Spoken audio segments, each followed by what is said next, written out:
আমার জন্মস্থান চিটাগাং, আমি ওখানে জন্মগ্রহণ করি। আর আমার দেশের বাড়ি হচ্ছে ময়মনসিংহ। জি। আমার বাবা মা ময়মনসিংহে থাকেন। তো ওরা বিয়ের পর ওখানে সেট হয়ে যায়। বিয়ের পর ওখানে ময়মনসিংহ থেকে ওরা চিটাগাং সেট হয়ে যায়। আচ্ছা। ওখানে আমার বাপ মা ওখানে থাকে। আমরা হচ্ছে আপনার 5 বোন 4 ভাই। 5 বোন 4 ভাই। আপনার পজিশন? আমি হচ্ছে বোনদের মধ্যে 4 নাম্বার। আমার ছোট একজন আছে, আমার বড় 3 জন। জি। 9 ভাই বোনের মধ্যে আপনি হচ্ছেন 4 নাম্বার। জি জি। তো ওখানে আমি যখন আমার 7-8 বছর বয়স, 8 বছর না, ধরেন 6 থেকে 7 বছর বয়স, তখন আমরা ওই দেশ থেকে চলে আসি। জি। আমাদের ওখানে জমি জামা সব বিক্রি করে আমরা ময়মনসিংহে চলে আসি। আসার পর এখানে আমরা ঘর দর তোলা হয় বাড়ি করার পরে আমি স্কুলে ভর্তি হই। ঠিক আছে। এর মধ্যে বলে রাখি, আমার আব্বু, যেহেতু আমার কোনো বড় ভাই নেই, আমার আব্বু পুরা সংসার দায়িত্ব তার আচ্ছা। উপর। কি করতেন উনি? পেশায় কি ছিলেন? উনি আপনি রাঙামাটি এখনো করে, সে কাজটা সে এখনো করে। রাঙামাটি হচ্ছে আপনি পাহাড় থেকে পাহাড়িরা বাঁশ কেটে দিবে, ওই বাঁশটা নিচে নামায় ট্রাকে ভরে এটা মানে বিভিন্ন জায়গায় পাঠানো হয়। আচ্ছা, এই কাজটাই মূলত করেন? হ্যাঁ, আমার বাবা এটা করে। আর এতে তার রোজ ইনকাম হচ্ছে আপনার 1000, 1200, 1500 টাকা রোজ ইনকাম হয়। ঠিক মতো করতে পারলে, তুমি না করতে পারে তাহলে খুব কম হয়। আচ্ছা। তো এই দিয়ে আমার ফ্যামিলি সংসার চলে আর কি। তো আমার বাবাও তো এত বড় সংসার, আমরা 9 ভাই বোন, ধরতে 11 জন টোটালি ফ্যামিলিতে। তো যাই হোক, টোটালি ফ্যামিলিতে 11 জন। তো আমার যিনি বড় বোন, ঠিক আছে, সে আব্বুর উপর পুরা চাপটা পড়ার কারণে দেখা যাচ্ছে হয় না, খুব কষ্ট করে সংসার চলে, এমনকি খুব প্রবলেমের মধ্যে যেতে হয়। ঠিক মতো খাওয়া দাওয়া খেতে পারে না বা ওষুধপত্র খেতে পারে না আম্মু। তো আমার বোন বলে যে বাসা বাড়ি চাকরি করবে, কাজ করবে সে। তো আমার বোন অনেক ছোট থাকতে বাসা বাড়ি কাজে করে। যখন মাসে 100 টাকা ছিল তখন থেকে আমার বড় বোন বাসা বাড়ি কাজ করে। জি। আর আমার বড় বোনের পরে যিনি ছোট ছিলেন তিনি চলে যায়। আচ্ছা। তারপরেও আমার বড় তিনি চলে যায়। এতে আমার মানে সবাই কি কাজের বাড়িতে গিয়ে যে না মানে একটা বাসায় থাকে। আচ্ছা, একটা বাসায় থেকে কাজ করতো? হ্যাঁ, কাজ করতো। আর খাওয়া দাওয়া সব ওদের উপর ছিল। ওকে। মাস শেষে যে স্যালারিটা দিত এটা বাড়িতে পাঠিয়ে দিত। তো এমনি করে আমাদের সংসার চলে। তখন তো আমি অনেক ছোট, আমি পড়াশোনা করছি স্কুলে। তো যখন আমি স্কুলে যেতাম, পড়াশোনার সাথে সাথে আমার ফ্যামিলি অনেক দায়িত্ব ছিল, যেহেতু আমি বোনদের মধ্যে বড় ছিলাম। আমার 3 বোন তো ঢাকায় শহরে থাকতেন, চিটাগাংয়ে থাকতেন তারা। আমাদের অনেক ঋণ ছিল, মানে ধার করে অনেক জনের থেকে টাকা নেওয়া হতো। কারণ দেখা যাচ্ছে আমার আম্মু অনেক অসুস্থ ছিল। তো অসুস্থ থাকার পর আমার আম্মুকে হসপিটালে ভর্তি করানো হয়। তো তখন অনেক টাকা লেগে যাওয়ার পর ওগুলো ধার করে নেওয়া হয় লাভের উপরে। যে 5000 আনলে 6 মাস পরে 5000 টাকার মধ্যে 2500 টাকা লাভ দিতে হবে। আচ্ছা। এরকম ভাবে আনা হয়। তো অনেক টাকা এই মানুষ থেকে আনা হয়েছে। তো ওগুলো ভাঙার জন্য আমার বোনরা ডিসাইড করে যে ওরা বাসা বাড়ি কাজ করবে।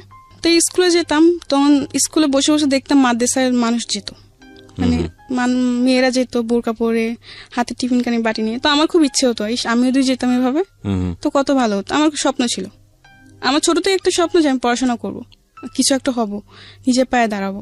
আমি পড়ার দিকে আরবি বলেন বাংলা বলেন দুই দিক থেকে ভালো ছিল। এগুলো খেয়াল রাখবেন প্রিয় শ্রোতা। একটা শিশু কোমলমতি মন নিয়ে পৃথিবীতে আসে এবং সব ভালো ইন্টেন্স গুলো নিয়ে দুনিয়াতে আসে।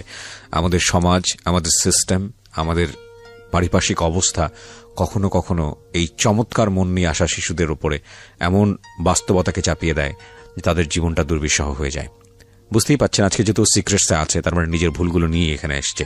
সো ধৈর্য ধরে এই বিষয়গুলো খেয়াল রাখবেন, যাতে করে ওর যখন মন্দ দিকগুলো এখানে রিভিল হবে, তাতে করে আপনাদের এই ভালো দিকগুলোর কথা মনে করে নিজের রিয়ালাইজেশনটা হয়। আমরা সবসময় যে কথাটা বলি যে একজন মানুষ যিনি এখানে কনফেস করছেন তার দিকে আঙ্গুল তোলা আমাদের উদ্দেশ্য নয়, তাকে শুনে তার জীবনের পরিণতি জেনে নিজে সচেতন হওয়াটাই মূলত আমাদের অনুষ্ঠানের উদ্দেশ্য।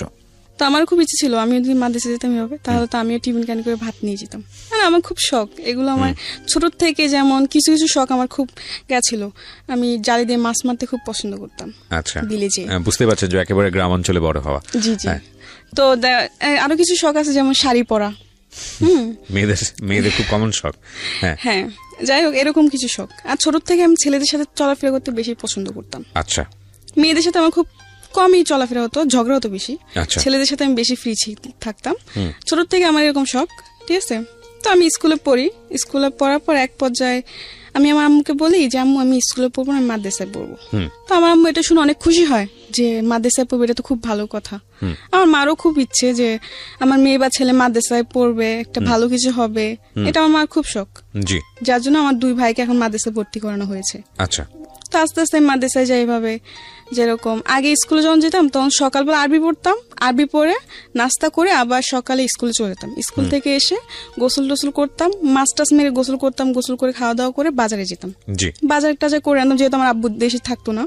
আমার আব্বু মাসে 2-3 মাসে একবার আসতেন এরকম ভাবে, আর টাকা পাঠাই দিত। আচ্ছা। আমার বোনরাও টাকা পাঠাই দিত, আর ফোনে কথা হতো। তো এমনি করে সব দায়িত্ব আমার দেখতে হতো, যেমন সবকিছু মাছ মারা থেকে শুরু করে লাকড়ি আনা, তারপর বাজার টাজার সম্পূর্ণ সবকিছু আমি করতাম। বিলে যাওয়া, মরিচ তোলা, যেটা মানে গ্রামে যারা মানুষ যেরকম করে আর কি, ঠিক আছে। তো একটা পর্যায়ে আমার আব্বু অসুস্থ হয়ে পড়ে। আমার 2 বড় বোনের বিয়ে হয়ে যায়। আচ্ছা। 2 বড় বোনের বিয়ে হয়ে যাওয়ার পরে আমার বড়জন একজন থাকে, ঠিক আছে, একজন বাসায়। তখন তো খুব আপনি অল্প টাকা হতো, এখন যেরকম একটা বাসা বাড়ি কাজ করলো 7,000-8,000 টাকা বেতন দেয়, কিন্তু তখন তো আর এটা ছিল না। 2-3 হাজার টাকা পেতো, এতে তো আমার বোনেরও খরচা ছিল, এই কামাই দিতে হতো না। কারণ দিনে আব্বুরও বয়স হইতেছে, আব্বু তো আগের মতো সেই রোজ কামাই করতে পারে না। তো যাই হোক, একটা পর্যায়ে দেখলাম আব্বু অসুস্থ হয়ে পড়ে। আমার ফ্যামিলিতে খুবই একটা খারাপ সময়, ঠিক আছে। আমার বোনের টাকা দিয়ে আমাদের ফ্যামিলি চলে না, সংসার চলে না। আমার বোন তো হাই প্রেশারের রোগী, তো একটু টেনশন করলেই দেখা যাচ্ছে উনি অসুস্থ হয়ে পড়ে। আচ্ছা। অনেক জরুরত হয়, উনি শরীরটা খারাপ হয়ে যায়। আচ্ছা। তো এরকম আর কি, বেশি টেনশন করতে পারে না কিছু নিয়ে, আর খুবই কষ্ট করে আমার মা। দেখি যে ঠিক মতো ওষুধ না খাওয়ার ফলে আমার মা খুবই অসুস্থ হয়ে পড়ে। তো এগুলো দেখতে আমার ভালো লাগতো না, যেহেতু ছোট থেকে আমি খুব মানে আমার মানুষের প্রতি মায়াটা অনেক বেশি। তো আমি পড়াশোনা করতাম আর এগুলো দেখতাম, ঠিক মতো মাদ্রাসা খাবার নিতে পারতাম না, খাবার কষ্ট করতাম, তো আমার ভালো লাগতো না। ঈদ আসতো, একটা ভালো জামা পড়তে পারতাম না, কারণ দিতে পারতো না, ক্ষমতা ছিল না, টাকা পয়সা নাই, কেমনে দিবে। যাই হোক, পরে এরকম একটা পর্যায়ে অনেক সমস্যা হয় ফ্যামিলিতে। তো আমি বলি কি আমি পড়াশোনা করবো না, আমি মাদ্রাসা পড়বো না, আমি ঢাকা চলে যাবো, আমি বাসায় বাজে কাজ করবো, এতে তো একটু হলেও সমস্যা কমবে। তো আমার আম্মু বলছে না, দরকার নেই, দরকার বলে সারাদিন একবার খাবি, তবু মাদ্রাসায় পড়। আচ্ছা। পড়লে তোরেই ভালো, মেয়ে যদি মাদ্রাসায় পড়ে বা একটা ছেলে যদি মাদ্রাসায় পড়ে আলিম হতে পারে, আর যদি মরে যায় তো আল্লাহর কাছে অন্তত জবাব দিতে, অনেক কিছু বলে আমাকে। বলার পর আমি বলছি না, আমি পড়বো না। ছোট থেকে খুব শখ যে মানে 3 তলা 4 তলা বিল্ডিং দেখবো, দেখি নাই কোনোদিন, ঠিক আছে। আমার খুব শখ ছিল, এই ঢাকায় আসা আমার খুব ইচ্ছে ছিল ছোট থেকে। এক পর্যায়ে আপনি রাজি করেন? হ্যাঁ, এক পর্যায়ে আমি রাজি করি আম্মুকে। তো আমাদের গ্রামে একটা আন্টি ছিলেন, সে আবার বাসা বাড়িতে মেয়ে দিত নিয়ে। আচ্ছা, কাজের মেয়ে দিত? হ্যাঁ, কাজের মেয়ে দিত। তো আমার আম্মু এক পর্যায়ে ওই আন্টির সাথে কথা বলে, বলার পর আন্টি এরকম এরকম তারিখ বলে যে এরকম এই তারিখে নিয়ে যাব সকালে। আমি তো খুশি, আমি ঢাকা যাব, আমার এতদিনের স্বপ্ন পূর্ণ হবে। যাই হোক, ঢাকায় আসলাম, বাসা বাড়িতে গেলাম। ফার্স্টে মন বসতো না, কান্না করতাম। তখন আমি ছোট ছিলাম, তখন আমার বয়স ছিল 10 বা 11-র মধ্যে, এরকম কিছু একটা বয়স, ঠিক আছে। কাজ করতে করতে কান্না করতাম, বা কাজ সেরে কান্না করতাম, রাত্রে ঘুমাইতাম না, কান্নাকাটি করতাম। তো এমনি আস্তে আস্তে কান্নাকাটি করতে করতে একসময় আমার মন বসে যায়, আচ্ছা, ভাল লাগতে থাকে। আচ্ছা। একটা বাসার মধ্যে প্রায় 8-9 মাস ছিলাম। তো 8-9 মাস বেশ ভালোই ছিল, ঠিক আছে। একটা পর্যায়ে দেখি যে বাসায় থাকি ওই বাসার আন্টি খুব চিল্লাপাল্লা করে, বা সাধারণ কিছু নিয়ে বকাঝকা করে, সন্দেহ করে। আর ওই বাসাটা আমাদের কিরকম ছিল যে উনিরা আবার, ওরাও গ্রামেরই, ঢাকার মিডিল ক্লাস ফ্যামিলি, বেশি বড় লোক না ওরা, খুব ওদের মার্কেটে একটা দোকান ছিল, ওটা দিয়ে আর কি চলতো। তো ওদের বাসায় আমি কাজ করতাম, আমার বেতন ছিল মাত্র 1500। তো মাস শেষে বেতন বাড়িতে পাঠিয়ে দিতাম, আব্বু নিয়ে যেত, না হলে আম্মু নিয়ে যেত, না হলে তখন তো মনে হয় বিকাশ ছিল কি ছিল না, আমার পুরোটা খেয়াল নাই। তো যাই হোক, এমনি করে বাড়িতে টাকা পাঠাই দিতাম, আমি রাখতাম না। তো এমনি 8-9 মাস করার পর দেখলাম যে আন্টি অযথা বকাঝকা বা গায়ে হাত তুলতে আসে, এরকম কিছু একটা করে। তো আমি বলছি আমি থাকবো না। আচ্ছা যাই হোক, থাকবো না। তো আমার বলে কেন থাকবে না, এসে অনেক কিছু করে ওই বাসাতে আমি চলে আসি। চলে এসে আরেকটা বাসা যাই, ঠিক আছে। ওই বাসাটা বেশ ভালোই ছিল, কারণ সব থেকে ভালো ছিল কি জানেন, আমি বললাম যে ছোট থেকে আমি ছেলেদের সাথে চলতে বেশি পছন্দ করতাম, ঠিক আছে। তো ওই বাসায়, যে বাসায় গেছি নেক্সট টাইম, ওই বাসার মধ্যে আমার সমান 2টা মেয়ে ছিল, আরেকটা ছেলে ছিল। তারা আন্টির 3 জন সন্তান বাচ্চা ছিল, ঠিক আছে। 2টা মেয়ে, একটা ছেলে। ছেলেটা ছোট, মেয়েগুলো আমার সমান। তো ওদের সাথে খেলাধুলা করতাম, কাজ সেরে, আর আমাকে খুব আদর করতো। আর ওখানে একটা ছেলে ছিল, ছেলেটার নাম বলতে চাচ্ছি না, বাট বাড়িওয়ালার ছেলে, কিন্তু কোনোদিন আমাকে ও ওরকম নজরে দেখে না, কাজের মেয়ের নজরে দেখে নাই। আচ্ছা, ভাবতো যে আমিও ওদের একটা কিছু ফ্যামিলি মেম্বার। ফ্যামিলির মতো দেখতো। যাই হোক, তো ওদের সাথে খুব ভালো সময় কাটে। আস্তে আস্তে ওখানে বেশ অনেক দিনই ছিলাম, ঠিক আছে। তো একটা পর্যায়ে ওই বাড়ির যে মানে আঙ্কেল, আমি উনিকে আবার আঙ্কেল আন্টি বলতাম, ঠিক আছে। আঙ্কেল একটা পর্যায়ে দেখি কি যে কিরকম জানি একটু অদ্ভুত টাইপের ব্যবহার করতে থাকে। আপনার বয়স তখন কত? তখন আমার বয়স 10 থেকে 11। 10 থেকে 11, ওকে। তো এত কিছু বুঝতাম না তখন। আমি দেখলাম কয়েকদিন যাওয়ার পর, কয়েকদিন কিছু না, সবকিছু একদম ঠিক, আমি অনেক হ্যাপি। হ্যাঁ, সবার সাথে খুবই মিলেমিশে চলছে। হ্যাঁ, মিলেমিশে চলছি, খাওয়ার সময় খাইতেছি, আবার টিভি দেখার সময় মানে খুবই মানে আমি মনে করতাম কি যে সময়টা আমি আমার গ্রামে পার করতে পারি নাই এত হাসি মজা করে, এটা আমি এখানে করতেছি। যাই হোক, একটা পর্যায়ে দেখি যে আঙ্কেল একটু অন্য টাইপের হয়ে গেছে। এরকম যে মানে রাত্রে দেখি রুমের পাশে এসে দাঁড়ায় থাকা, বা রাত্রে ঘুমানো পরে আর কি, ঠিক আছে। তো আমার একটা অভ্যেস কি ছিল, আমি টিভি দেখতাম। আচ্ছা, অনেক রাত্রি পর্যন্ত টিভি দেখতাম, 2টা-3টা পর্যন্ত আমি টিভি দেখতাম। তো আমি সব কাজকর্ম ছেড়ে আড্ডা মেরে শেষ হওয়া যাওয়ার পরে খাওয়া দাওয়া সেরে ওরা ঘুমায় পড়তো। তো ওরা তো ওদের বেডরুমে যে ঘুমায় পড়তো, তা আমি ড্রয়িং রুমে বসে টিভি দেখতাম। আচ্ছা, রাতে 2টা-3টার মতো টিভি দেখতাম। তো একটা পর্যায়ে দেখি যে ওই ঘরে আঙ্কেল রাত্রে হঠাৎ করে এসে ডাক দেওয়া, বা আমাকে বলতো যে পানি নিয়ে আসো, এটা সেটা। তো আমি নিয়ে যেতাম। কিন্তু একটা পর্যায়ে দেখি যখন আমাকে বলতো পানি নিয়ে যাও, তখন যখন আমি ওকে পানিটা দিতে যাব, তখন আমার গ্লাসটা না আমার হাতটা ধরতো। মানে এরকম ভাবে অনেক কিছু অড জিনিস আপনি খেয়াল করলেন, এবং যেটা আপনার কাছে খুব অস্বস্তিকর মনে হলো। আচ্ছা, তো আমি মনে মনে ভাবলাম যদি বলি তো হয়তো সবাই আমাকে দোষারোপ করবে, মিথ্যা বলতিছো, এরকম কিছু না, কারণ তারও তো 2টা মেয়ে আছে। আচ্ছা, ঠিক আছে। পরে কিছু বলি নাই। পরে আমার বড় বোন ছিলেন, আবার আমি যেখানে থাকতাম ওখান থেকে কিছুটা দূরে আমার বড় বোনের বাসা, ওখানে সে কাজ করতো। তো আমি আমার বড় বোনকে বলি আমি থাকবো না এই বাসায়। কিন্তু আমার আরেকদিকে মায়া ছিল ওই ছেলেটার প্রতি, কারণ ওদের সাথে আমি এত ভালো সময় কাটাইছি, ও আমি চলে যাই, ওদেরকে খুব মিস করবো, আমি যেতে চাইছি কিন্তু না যে আমি পারতেছি না, আমার এগুলো ভালো লাগছে না। তো আমার বোনকে বলে আমি থাকবো না, আমি চলে যাবো। তো আমার বোন বলল কেন, এতদিন বললে এত ভালো ভালো, এখন তুই চলে যাবে, কারণ কি? আমি বলছি না আমার ভালো লাগে না, আমি থাকবো না, আমি চলে যাবো। এরকম বলার পর আমার বোন অনেক রাগারাগি করে। এই 2 দিন পর বাসা চেঞ্জ করে, এটা কি ভালো? কিন্তু আমি কেন বাসা চেঞ্জ করি এটা তো ওরা জানে না, আমি তো ওদের সাথে শেয়ার করি না জিনিসটা। এমনি করে আমার বোন বলে থাক, দেখ বাড়িতে অনেক প্রবলেম, কয়েকটা মাস থাক কষ্ট করে। তো এমনি এমনি আমি আর 2টা মাস থাকি। থাকার পর খুবই দেখা যাচ্ছে আমি রাতে ঠিক মতো ঘুমাতাম না, ভয় থাকতো সবসময়, মনে মধ্যে ভয় কাজ করতো। কারণ এই জিনিসগুলোর সাথে তো আমি আগে কোনোদিন মানে ভাবি নাই যে এরকম কিছু একটা, মানে অনেক কিছু মানে গ্রামের টাইপে ছিলাম, এত বুঝ জ্ঞান বা এত ইন ডিটেইল ইন ডেপথ জানা ছিল না, জানা ছিল না। 2 মাস থেকে আমি বাসা থেকে চলে আসি, কিন্তু আমার মন খারাপ ছিল ওদের জন্য, যে সবাইকে ছেড়ে চলে আসছে। আমি অনেক আশেপাশে অনেক কান্নাকাটি করি। তো আমার বোন বলে কি তোর এখানে থাকতে হবে না, তুই আমার খালাম্মাদের কাছে চলে যা। আমার খালারা তখন কলাবাগান থাকতেন। আচ্ছা, ওখানে ওরা খালারাও কাজ করতেন। আচ্ছা, তো আমার বোন বলে তো ওরা ওদের কাছে চলে যা। তো আমি এক পর্যায়ে আমার খালাম্মাদের কাছে চলে যাই, ঠিক আছে। ওখানে যাওয়ার পর ওরা আমাকে একটা বান্দা বাসায় দেয়। ওই বাসাতে আমি একটা বেবি রাখতাম, বাচ্চা, মানে বাচ্চার দেখাশোনা করতে। হ্যাঁ, বাচ্চার দেখাশোনা করতাম। তো যখন আমি যাই তখন ওর বাচ্চার বয়সটা ছিল আপনার 2 থেকে 2.5 মাস, অনেক ছোট। আর ওর বাপ মা দুজনে চাকরি করতেন, চাকরিজীবী ছিলেন, হাজবেন্ড আর ওয়াইফ। আমি ওই বাচ্চা দেখাশোনা করতাম ছোট থেকেই, ওকে খাওয়ানো দাওয়ানো সবকিছুই আমার দায়িত্ব ছিল, গোসল থেকে নিয়ে ঘুম পাড়ানো। তো বাচ্চার বয়স কত ছিল? ওই যে বললাম 2.5 মাস। 2-2.5 মাসের বাচ্চার পুরো দায়িত্ব আপনার উপর? হ্যাঁ, আমার উপর। তখন আপনার বয়স কত? আমার তখন বয়স হচ্ছে আপনার 12, 12, 12.5। Very tough job, very very tough job. হ্যাঁ, ঠিক আছে। তখন আমি তো নিজে একটা বাচ্চা, আমি একটা বাচ্চায় কি করবো? তবে একটা জিনিস সবসময় মাথায় ভাবতাম যে আমার করতে হবে, কারণ যদি আমি না করতে পারি তাহলে আমি কাজ করবো কি করে আর টাকা কামাই করবো কি করে। তখন আমার এই চেষ্টা ছিল। আমি ছোট থেকে একটা কি, আমি কোনো কিছুর জন্য হার মানতাম না সহজে। আমি যেটা হয় না এটা আমি করবো, বারবার চেষ্টা করবো। তো তখন ওই বাচ্চার দেখাশোনা সব আমি করতাম। তো এমনি এমনি বেশ বাচ্চার সাথে এমনি থাকতে থাকতে বাচ্চা আস্তে আস্তে বড় হয়, ঠিক আছে। বড় হতে থাকলো, বেশ ভালোই সময় কাটতেছে আমার, বেবির সাথে খেলাধুলা করতাম। ফলে কি একটু কষ্ট হতো, যেমন রাতে 2টা-3টা পর্যন্ত জায়গা থাকতে হতো আমার বাচ্চাকে নিয়ে। তো এদিক থেকে আমি একটু কষ্ট পেতাম, ঘুমের থেকে আমি খুব কষ্ট করতাম, ঘুম জিনিসটা বেশি কষ্ট করতাম আমি ওখানে। তো যাই হোক, এমনি করতে করতে 6-7 মাস কেটে গেল। যখন বাচ্চা 8 মাসের বয়স তখন আমি ওখান থেকে চলে আসি। যাই হোক, ওখান থেকে আসারও কারণ আছে, আসতাম না, কারণ একটা বাচ্চাকে রাখতে রাখতে ওটার প্রতি আমার মায়া চলে আসছে।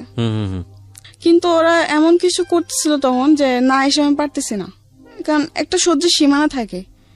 ওখানে কিছু প্রবলেম হতেছে যে বাচ্চা কান্না করতেছে কেন, এটা জবাব দিতে হবে আমার। এখন স্বাভাবিক, একসময় হাসবে একসময় কান্না করবে, এটাই তো নিয়ম। সবাই তো সবসময় হাসবে না, সবসময় কান্নাও করবে না, এটা তো ওদের বুঝতে হবে। কিন্তু ওটা বুঝে না। ওরা খাবার দিল, খাবারটা পুরোপুরি খায় না। সবসময় কি একটা মানুষ কি সবসময় খাবার শেষ করে উঠতে পারে? এটা বুঝবে না। বলে কি তুই বাচ্চাকে ঠিক মতো খাবার দাবার করাস না, এই করাস না, সেই করাস না, অনেক কিছু। মানে এগুলো নিয়ে আমার সাথে অনেক মানে খারাপ ব্যবহার করতে থাকে, অনেক রাফ ব্যবহার করে আমার সাথে। তো এগুলো আমার ভালো লাগে না। তখন তো আমি বেশ একটু হলো বড় ছিলাম, তো আমার এগুলো অনেক খারাপ লাগতো যে গরিব হয়েছে বলে এত অবহেলা, আমার এগুলো ভালো লাগতো না। পরে আমি কি করি, কিছু বলি না। তো একদিন বাচ্চাকে গোসল করাতে নিচ্ছে। গোসল করা নেওয়ার পরে আমি একটা জিনিস ভুলে আনি নাই। গোসল করাতে নিতে হলে শ্যাম্পু, সাবান, তয়লা, অনেক কিছু, গোসলের যা যা আয়োজন সবকিছু আমার তৈরি করতে হতো। তো ওদিন আমি একটা জিনিস ভুলে আনতে মন নেই, ঠিক আছে। ওইটার জন্য ওই আপু আমার গায়ে হাত তুলতে আসে, আমাকে মারতে আসে। মারে নাই, ওর মা ধরে ফেলে, কিন্তু ওদিন আমার গায়ে এমন ভাবে নখ দিয়ে ধরে যে আমার পুরো নখের খামচি লেগে রক্ত বের হচ্ছে আমার হাতের থেকে। আচ্ছা যাই হোক, পরে আমার কান্নাকাটি করি। তখন আমার খালাম্মাকে ফোন দিই, আমি থাকবো না। কেন থাকবি না? যে আমাকে মারতে আসছে। কেন মারতে আসছে? এই কারণ। তো আমি বলছি হয় এরকম মাঝে মধ্যে, থাক, এগুলো হয়। আমি বলছি না, আমি থাকবো না। এগুলো হয় মানে আমি এতদিন ধরে থাকি, এখন একটা ভুল হয়েছে দেখে ও আমাকে মারতে আসবে, এটা কোনো কথা? আমি রেগে যাই। তো আমার খালা বলছে আচ্ছা ঠিক আছে, যা, থাকবি না তো থাকার দরকার নেই। এখানে একটা বিষয় একটু ইন্টারাপ্ট না করলেই নয়, হয়তো অনেকে মন খারাপ করবেন আমার ইন্টারাপশন দেখে, কারণ গল্পের কন্টিনিউটি নষ্ট হয়। তারপর বিনীতভাবে বলছি, because this is very important. ছোট বাচ্চা যেসব কাজের লোক যারা টেক কেয়ার করে, তাদের কিন্তু শুধু ছোট বাচ্চার হ্যাসেলটা নিতে হয় না, আরেকটা ভয়াবহ রকমের হ্যাসেল আছে, সেটা হচ্ছে এই মায়ের হ্যাসেল। এই কারণে বলছি যে মা যদি প্রথম সন্তান হয়ে থাকে, খুব কনসার্ন থাকে তার উপর, বাচ্চাটার উপরে, এক। আর দুই নম্বর হচ্ছে মেডিকেলি আপনারা যদি যোগাযোগ করেন তাহলে দেখবেন ওই সময় শরীরে একটা হরমোন থাকে মায়েদের শরীরে, যেটা তাদের অনেক বেশি অ্যাংরি রাখে, অনেক বেশি রাগান্বিত রাখে। সো পান থেকে চুন খসলেই দেখবেন যে অনেক বেশি মেজাজ করছে। তো ওই হ্যাসেলটাও কিন্তু ওই কাজের লোকের উপরে গিয়েই পড়ে। সুতরাং বুঝতেই পারছেন ইটস এ ডিফিকাল্ট জব। আমরা মাদেরকে নিয়ে কথা বলি, কিন্তু যখন এটা ডাইভার্ট হয়ে কাজের মানুষের উপর চলে যায়, তখন কিন্তু সেটা আরো ভয়ানক আকার ধারণ করে। এবং 12-13 বছরের ছোট্ট একটা কাজের মেয়ে, তার কিন্তু এই জিনিসটা বোঝার বিষয় না। সো খুব স্বাভাবিকভাবেই তার উপরে হ্যাসেলটা অনেক বেশি হয়, যেটা ওর জায়গা থেকে কিছুটা হলেও আমার কাছে মনে হচ্ছে যে এরকম হলেও হতে পারে। হ্যাঁ বলেন। তারপর পরে আমার খালাম্মাকে আনার পর আমার খালাম্মা বলে থাক। তার বলছেন আমি থাকবো না, আমার এগুলো ভালো লাগে না। আমার বাচ্চা রাখতে খুব কষ্ট হয়, আমার ঘুমের খুব কষ্ট হয়। আমি দেখা যাচ্ছে বাচ্চা রাখতে রাখতে বিকাল 4টা-5টা বাজে, আমি দুপুরে খাবার খেতে পারি না। বাচ্চা ঘুমালে তবে আমার খেতে হবে, ঠিক আছে। এখন বাচ্চা না ঘুমালে এমনও দিন যায় 4টা-5টা বাজে আমি দুপুরে খাবার খেতে পারি না। আবার বোর সকালবেলা উঠতে হয়, রাত 2টা-3টা বাজে শুয়ে আবার বোর 6টা-7টার সময় উঠা অফিসে যাবে, তোর সবকিছু তৈরি করতে এমনি আমার খুবই কষ্ট হয়ে যায়। আমি অসুস্থ হয়ে পড়তেছিলাম। তো এমনি বললো আচ্ছা ঠিক আছে, আর 1 মাস থাকতো, আর একটা বাসা দেখে তখন নিয়ে যাবো তোকে।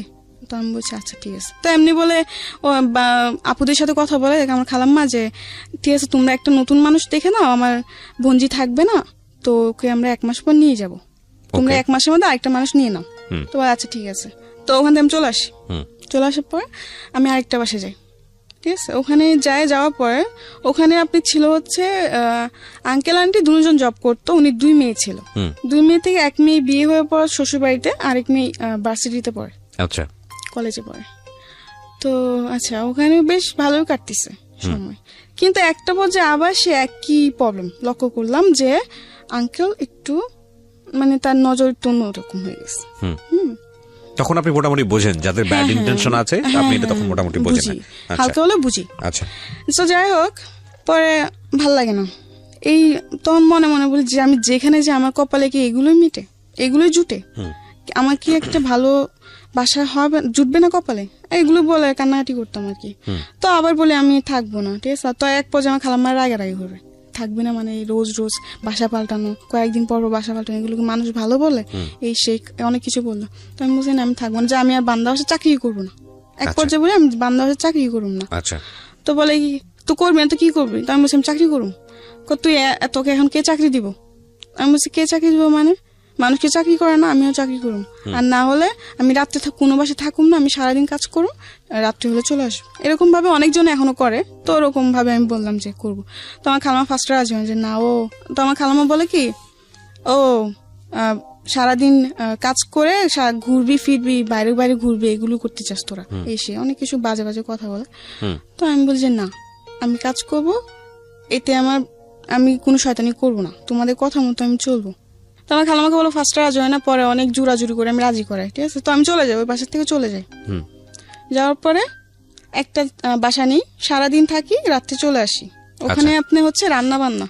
তো আমি তো ছোট ছিলাম, আমি রান্না বান্নাটা বুঝতাম, কিন্তু আমার চেষ্টা ছিল আমি করবো, আমি শিখবো, না শিখলে আমি ভবিষ্যতে রান্না করবো কি করে, আমার এটা ভাবনা ছিল। তো আচ্ছা ঠিক আছে, তো ফার্স্টে গেছি, ওই ঘরে আন্টি দেখাই দিত, ঠিক আছে। ওই ঘরে আন্টি আবার নিয়মটা হচ্ছে কি, উনিও জব করতো, বাট উনি হাজবেন্ডের সাথে উনি ডিভোর্স হয়ে যায়। আচ্ছা, ঠিক আছে, ডিভোর্স হয়েছে, উনি 2টা মেয়ে থাকে, ভালোই, 2টা মেয়ে খুব ভালো এবং অনেক ভালো ছিল। তো ওখানে আমি রান্না বান্না করি। তা একটা পর্যায়ে দেখতেছি রান্না বান্নার, হ্যাঁ ওখানে আমি একটা জিনিস লক্ষ্য করে ওখান থেকে চলে আসে একটাই কারণ, ঠিক আছে। আমি যেটা সত্য কথা, আমি যে আন্টি বাসে থাকতাম, সে আন্টি একটু ব্যবহারটা অন্যরকম ছিল। আচ্ছা, ঠিক আছে, যেহেতু উনি হাজবেন্ড থাকতেন না, উনি যে ডিভোর্স হয়ে যায়, কিন্তু আন্টির সাথে উনি হাজবেন্ড কোনো সম্পর্ক ছিল না, কিন্তু মেয়েদের সাথে ওর বাবা তো কথা বলবেই। তো যাই হোক, তো একটা বছর দেখি কি, যা আন্টির বাসায় প্রতিদিন একটা লোক আসে, কিন্তু যখন আমি প্রশ্ন করলাম কে ওদের মেয়েকে, তখন বলে যে জানি না আঙ্কেল, ঠিক আছে। কিন্তু আচ্ছা, যখন ওরা মেয়েরা বাসায় থাকতো না, তখন ওই আঙ্কেল রাত্রে আসতো, রাত্রে আসে, সারা রাত থেকে সকালে যেত। তো এগুলো আমার ভাবাতে লাগলো, কি ব্যাপার, উনি আসে কিছু না, আবার আন্টির রুমে থাকে। যাই হোক, এরকম ভাবে ওরা আঙ্কেলটা আসে, ঠিক আছে।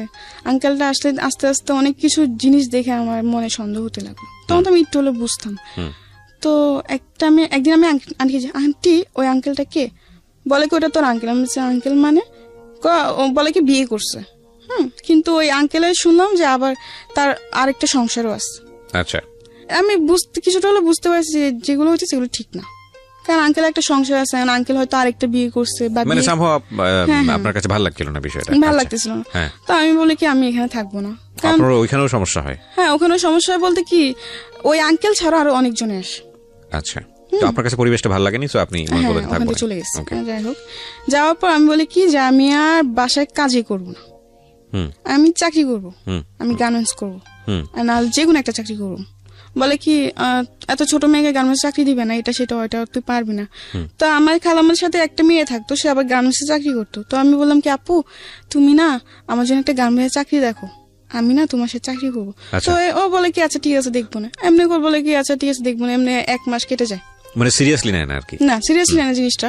তো কেটে যাওয়ার পরে আমি কোনো চাকরি টাকরি করি না, এমনি 1 মাস কাটলো, 2 মাস কাটলো। 2 মাসে আমার খালাম্মা আমার কাছে 5,000 টাকা ধার পেয়ে যাবে, কারণ তার কাছে খাওয়ার বিল দিতে হতো, খাওয়া থাকা 2,500 মাসে দিতে হতো। তো এমনি 2 মাসে আমি পুরা বসা, আমার বাড়িতে টাকা পাঠাতে পারতেছি না, ঠিক আছে। আর দ্বিতীয়ত হচ্ছে আব্বু ঠিক মতো কাজ হচ্ছে না, কাজ বন্ধ, অনেক সময় দেখা যাচ্ছে কাজ বন্ধ থাকে, গাড়ি ঘোড়া অফ থাকে।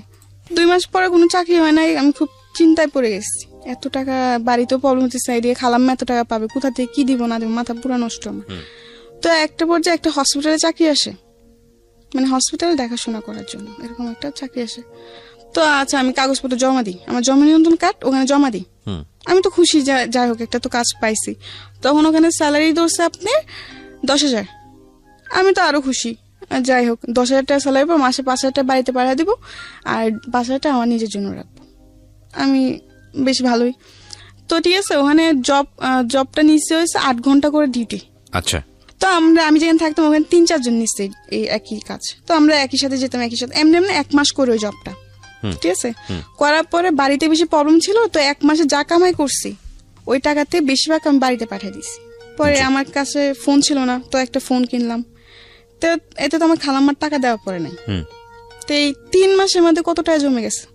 এরপরে একটা প্রবলেম কেন, ওই চাকরিটা চলে যায়, আমি ছাড়ি না চাকরিটা, মানে যারা এটা কিন্তু একটা আপনার একজনের ডিলের মাধ্যমে এটা আনা হয়, ঠিক আছে, বিভিন্ন জায়গায় দেয় কি লোক। তো ওদের মধ্যে একটা কি জানি প্রবলেম হওয়ার কারণে আপনার চাকরি চলে যায়। হ্যাঁ, আমরা সবার চাকরি চলে যায়, যাদেরকে চাকরি দিয়েছিল তাদের সবার চাকরি চলে যায়। তো এখন আমি আবার বসা, ঠিক আছে।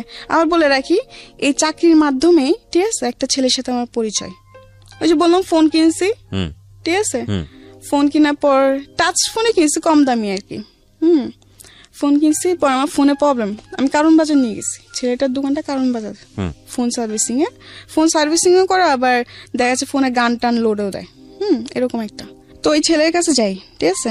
তো ওদিন টাচ ফোন, মেমোরিতে প্রবলেম, সেটে ফ্লাশ দিতে হবে, পুরা সেট বাইরে সেগা হয়ে গেছে।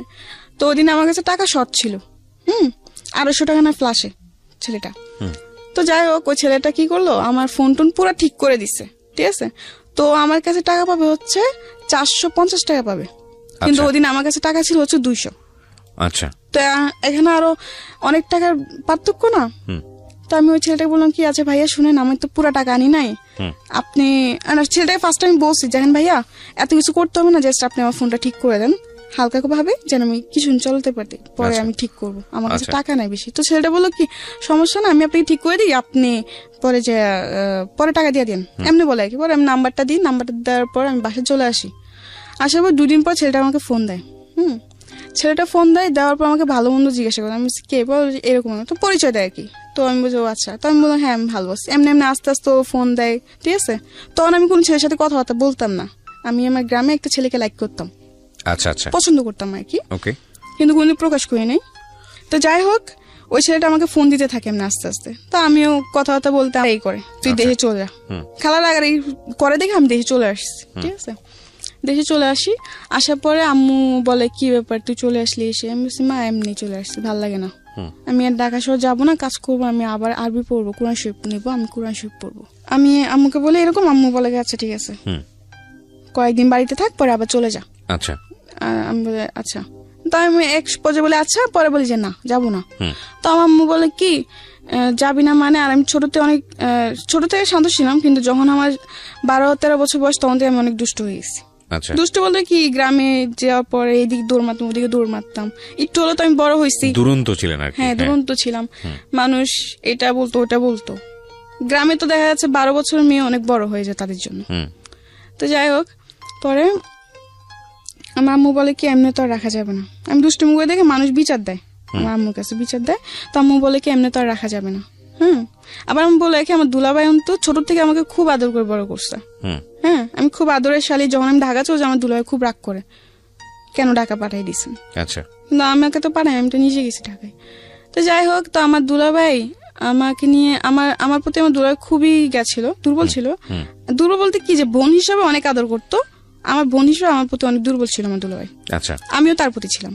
তো যাই হোক, পরে এরকম চলতে থাকে, ঠিক আছে। তো একটা পর্যায়ে আমার ফ্যামিলি, তখন আমি গ্রামে, ঠিক আছে, আমার বোন জামাইরা, আমি বাড়িতে যাওয়ার পর আমার বোন জামাই, আমার ভাগ্নেরা সবাই আমাদের বাড়ি চলে আসে, সবাই একসাথে থাকি।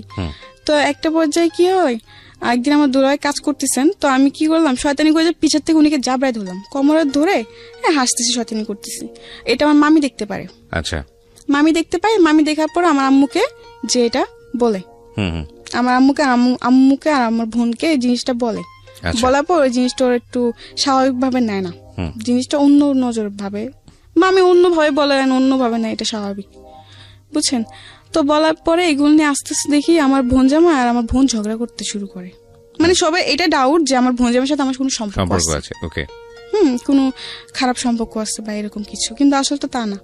যাই হোক, এরকম করতে করতে এক পর্যায়ে আমার বোন আর বোন জামার মধ্যে খুবই প্রবলেম ক্রিয়েট হয়, ঠিক আছে, খুবই ঝগড়াঝাটি, কি একটা জানি অবস্থা বলার বাইরে। তো আমার বাপ মা এগুলো দেখে বলে কি আমাকে বিয়ে দিয়ে দিবে।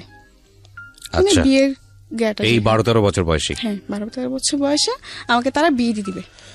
তো আমার বোন জামাই বলে যে না, এই বয়সে ওকে কেন বিয়ে দিবেন, ওর বড়জন বাকি, মানুষ তো খারাপ বলবে যে ছোটটা বিয়ে হয়েছে বড়টা বিয়ে হয় না, তার মানে ছোটটা নিশ্চয় কোনো প্রবলেম আছে।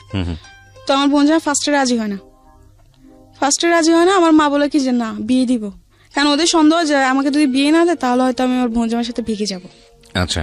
আমার বোন জামাইয়ের সাথে আমরা বিয়ে করে ফেলবো, এরকম একটা কিছু, এতে আমার বোনের জীবনটা নষ্ট হয়ে যাবে। তো যাই হোক, তো অনেক চাপের মধ্যে, ঠিক আছে, আমার এই বিয়ে করতে হয়। আমার পরে একটা বিয়ের কথা আসে, ওই ঝগড়াঝাটির মধ্যে একটা বিয়ের প্রস্তাব আসে আমার জন্য। আচ্ছা, আমার মামা দেখে বলে রাখে, তো আমার মামা বিয়ের প্রস্তাবটা নিয়ে আসে, ঠিক আছে। কিন্তু যার সাথে আমার বিয়ের প্রস্তাবটা আনা হয় সে আমার থেকে অনেক বড়, আমার আচ্ছা। থেকে অনেক বয়স বেশি, তার হয়তো আমার 2 জন্মে বড় হবে, ওকে, অনেক বয়স।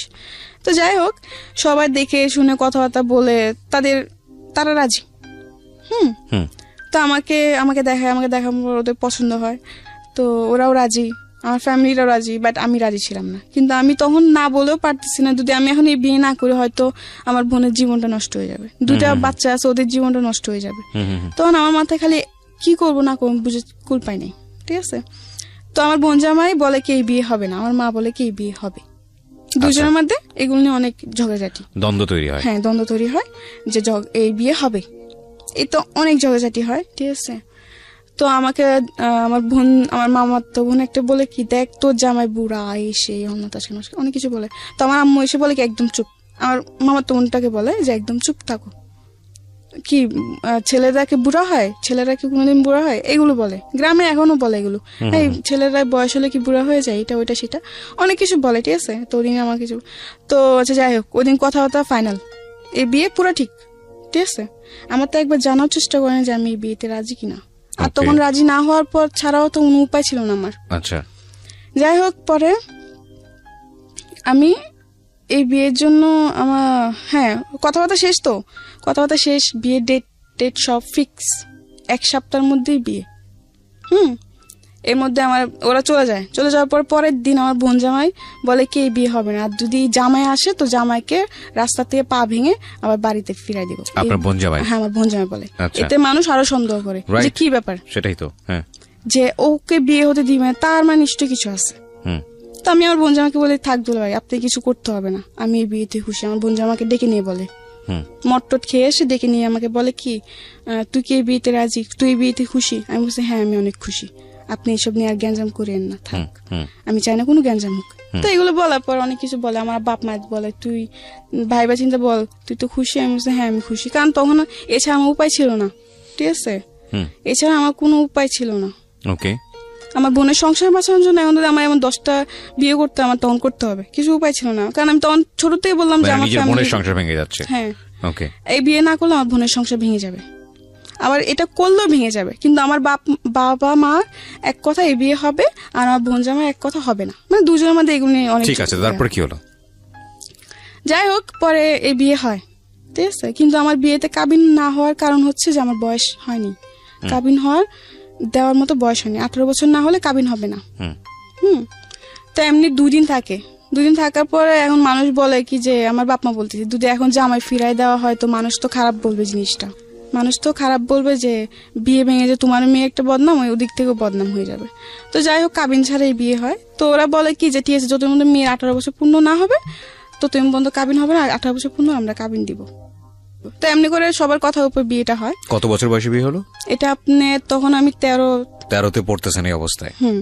মানে 13 শেষের দিকে, মানে 14 এরকম কিছু একটা। ওকে, বুঝতেই পারছেন ওর বয়স 17 পার হয়েছে, 18 পড়েনি এখন পর্যন্ত। ওর জীবনের অনেক ঘটনা এখনো বাকি, আমরা শুনবো, এবং এই বয়সে ওর বিয়ে হয়েছে। তো আমার বিয়ে হয়ে যায়, বিয়ে হয়ে যাওয়ার পর আমি শ্বশুর বাড়িতে যাই, ঠিক আছে। আবার বলে রাখি, আমার হাজবেন্ডের অন্তত 6 ভাই 1 বোন, বোন মারা যায়, ওরা 6 ভাই থাকে, ঠিক আছে। তো 6 ভাইয়ের মধ্যে ও 2 নাম্বার ছিল, সবার বড় আমি ছিলাম। হ্যাঁ, বয়স হয়তো ছোট হতে পারে, হমদে তো সবার বড় ছিলাম, সবাই ভাবি ভাবি বলতো আমাকে, কিন্তু তখন তো আমি কিছুই বুঝতাম না, গ্রামে কোনো কাজ কমে পারতাম না। আচ্ছা, রান্না বান্না কিছুই, রান্না তো আমি পারতাম, কিন্তু ওটা তো লাকড়ি চুলায় তো রান্না করা অনেক সহজ না, কঠিন, আগুন লেগে যাওয়ার ভয়। যাই হোক, বিয়ে করার পরে দেখলাম, হ্যাঁ এটা ঠিক যে আমি হয়তো মন থেকে মানতে পারি নাই, কারণ আমার প্রতিটা মেয়ের স্বপ্ন থাকে, তো আমার কিছু স্বপ্ন ছিল। পরে বিয়ে হয়ে যায়, বিয়ে হয়ে যাওয়ার পর শ্বশুর বাড়িতে যাই, ঠিক আছে। তো এমনি 1 মাস বেশ ভালোই কাটে। একটা মাস খুবই, মানে আমার আদর যত্ন কোনো দিক থেকে আমাকে সে কষ্ট দেয় নাই। আচ্ছা, ঠিক আছে। তো 1 মাস পর মেয়ে আসে, আবার বলে রাখি অন্ত 2টা মেয়ে আছে, ওই 2টা মেয়েরও বিয়ে হয়ে গেছে শ্বশুর বাড়িতে। আচ্ছা, মানে ওই লোকটার বয়স কত থাকে তখন? তখন আপনি 40, মানে 50-এর কাছাকাছি। মাই গুডনেস, ওর হাজবেন্ডের বয়স ছিল 50-এর কাছাকাছি, এবং উনি, আপনি কত নম্বর ওয়াইফ ছিলেন ওনার? 4 নাম্বার। 4 নাম্বার। চিন্তা করে দেখেন অবস্থা। ওকে, বলেন তারপর। 4 নম্বর ওয়াইফ, কিন্তু এটা কেউ জানতো না যে ওর 3টা বিয়ে করছে আগে। আপনার ফ্যামিলি কেউ জানতো না? না, সবাই এটা গোপন করছে। ঠিক আছে, ওকে, গোপন করে কেউ জানে না, সবাই জানে যে একটা বিয়ে করছে, বউ পালায় চলে গেছে, এই জন্য সে আরেকটা বিয়ে করে, এমনি তার একা থাকা যায় না, কেউ তো দরকার। তো যাই হোক, এমনি করে বিয়েটা করে। একটা মাস পুরোপুরি ঠিক, 1 মাস পর ওর মেয়ে আসে। তো মেয়ে আসে, আমি রান্না বান্না করি যেটুকু পারি, আমার ক্ষমতা যেটুকু আমি রান্না বান্না করি। আর আমার হাজবেন্ড একটা অভ্যেস কি ছিল, ওর মেয়ে আছে কিন্তু কোন ছেলে সন্তান নাই। আচ্ছা, ও সবসময় খালি বলতো যে আমার ছেলে লাগবে, আমার ছেলে লাগবে, খালি ছেলে ছেলে করতো। তো আমি একদিন প্রশ্ন করলাম যে ছেলে আর মেয়ে তো কেউ বানায় না, এটা তো আল্লাহ সৃষ্টি, যা যা সৃষ্টি যে করে তাই তো বুঝবে, তাই না? এখন তোমাকে যদি আল্লাহ ছেলে না দিয়ে মেয়ে দেয়, তখন কি মেয়ে হলে ভালো, আর দুই ছেলে তো আরো বেশি ভালো, মানে ওর ছেলে ছেলে এরকম একটা জিনিস। ওকে, তো যাই হোক, ওর মেয়ে আসে, আসার পরে একটা জিনিস দেখলাম, 2-3 দিন বেশ ভালো, 2-3 দিন পরে সে একটু পাল্টে গেছে, একটু অন্যরকম হয়ে গেছে। মানে আমার সাথে বেশি কথা বলে না, ঠিক আছে, ছোটখাটো জিনিস নিয়ে রাগারাগি, চিল্লা পাল্লা, মারধর করতো। এমনি এমনি বেশ ভালোই এরকম অত্যাচার আমার উপর চলতেছে। মেয়ে যাওয়ার পর এটা আরো বেশি বেড়ে যায়। আচ্ছা, বন্ধুদেরকে নিয়ে বাসায় মদ নিয়ে এসে আড্ডা মারা, ঠিক আছে, রাতে 2টা-3টা পর্যন্ত আড্ডা দিত। আমাকে ঘুমাতে দিত, নিজেও ঘুমাতো না, তাদের জন্য আমার বসে থাকতে হবে। এইসব আড্ডা শেষ হওয়ার পরে ও বন্ধুদেরকে বিদায় দিয়ে পরে ও ঘরে আসবে, পরে আমাকে ঘুমাতে হবে। আমি আগে ঘুমাই গেলে এটার জন্য আমাকে বকবে, আমি আগে কেন ঘুমাই যাই। এরকম ভাবে আমার উপর অনেক অত্যাচার করে সে, ঠিক আছে। এমনি এমনি প্রায় 2-2.5 মাস কাটে। আমার হাজব্যান্ড বাসা আমি 3 মাসও থাকি না, ঠিক আছে। তো 2.5 মাস পর আমি জানতে পারলাম যে আমি মা হব। মাই গুডনেস, আমি প্রেগনেন্ট, আমি মা হব। 2.5 মাস তখন আমি বুঝতে পারতাম না তখন। তো একদিন হঠাৎ করে খুব মাথা ঘুরতেছিল, মানে মাথা ঘুরতো, বুঝতে পেরেছি আপনি যে সিমটমটা বুঝতে পেরেছেন যে আপনি মা হবেন। হ্যাঁ, তারপর কি হলো? পরে ও তো খুশি।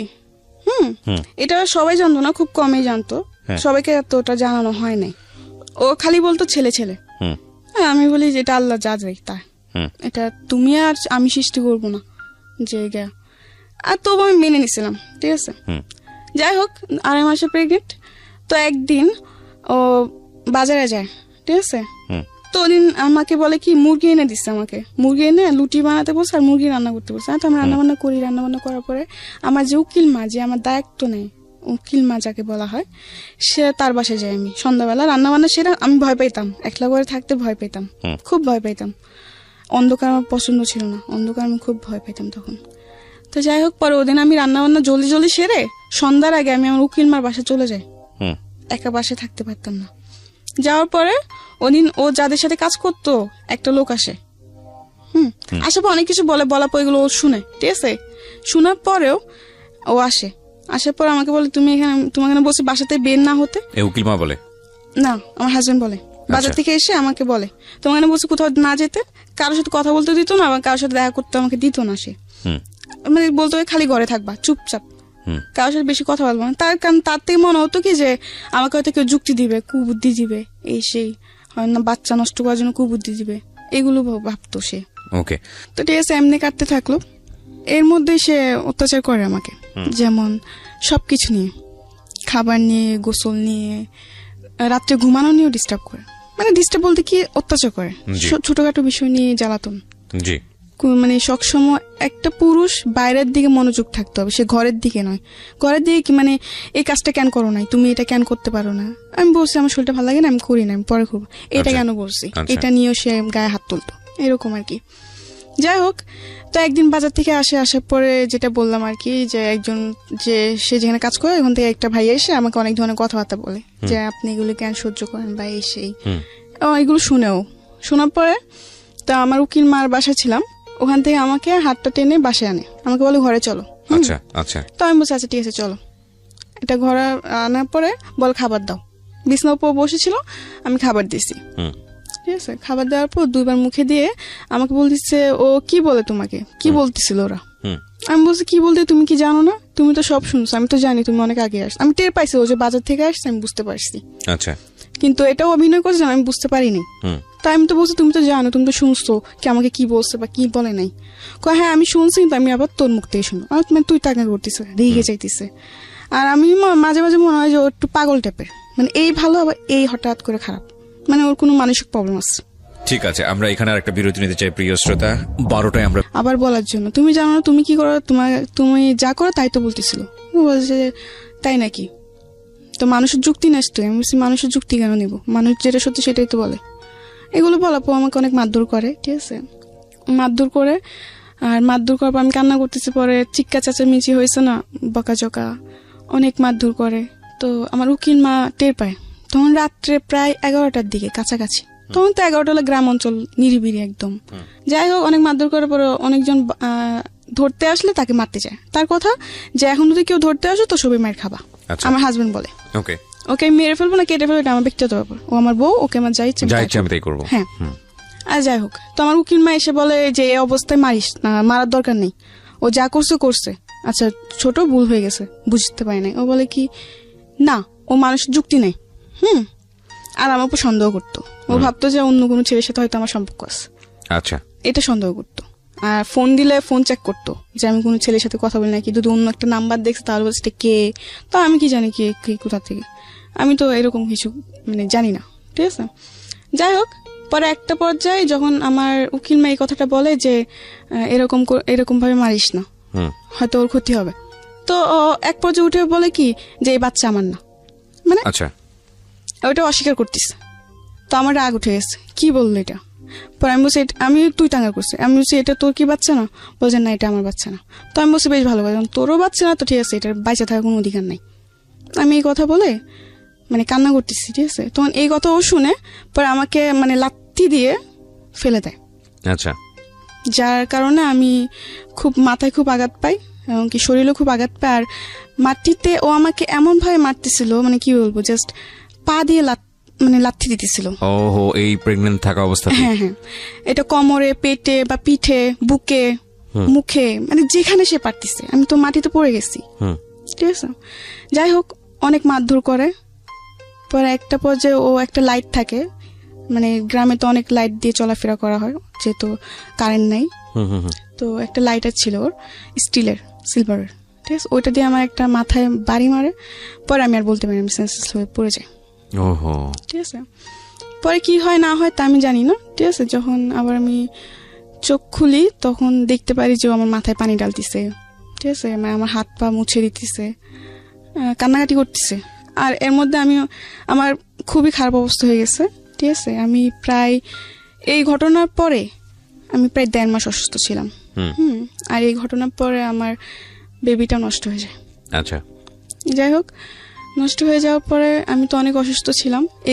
এই সব খবর আমার মার কানে যায়, বাবার কানে যায়, তো আমার ফ্যামিলির থেকে আমাকে নিতে আসে।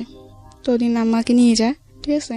নিয়ে যাওয়ার পর আমি প্রায় 1.5 মাস অসুস্থ ছিলাম, অনেক অসুস্থ হয়ে পড়ছি, ঠিক আছে। অসুস্থ হওয়ার পর 1.5 মাস পর আমি মোটামুটি একটু সুস্থ।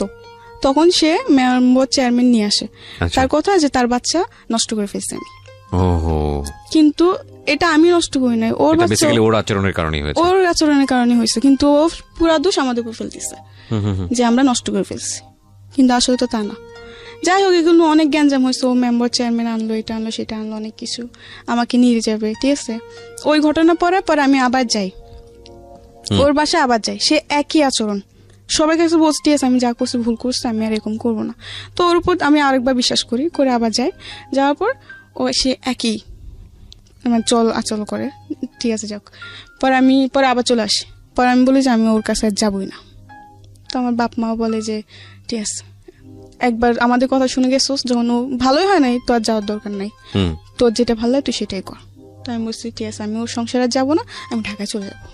আচ্ছা, মানে ওই ঘটনার পর আমি আমার হাজবেন্ডের বাসায় যাইনি, আমি ঢাকায় চলে আসি। এরপরে ওর কি হয়েছে না হয়েছে, ও এখনো বেঁচে আছে কি না তা আমি জানি না।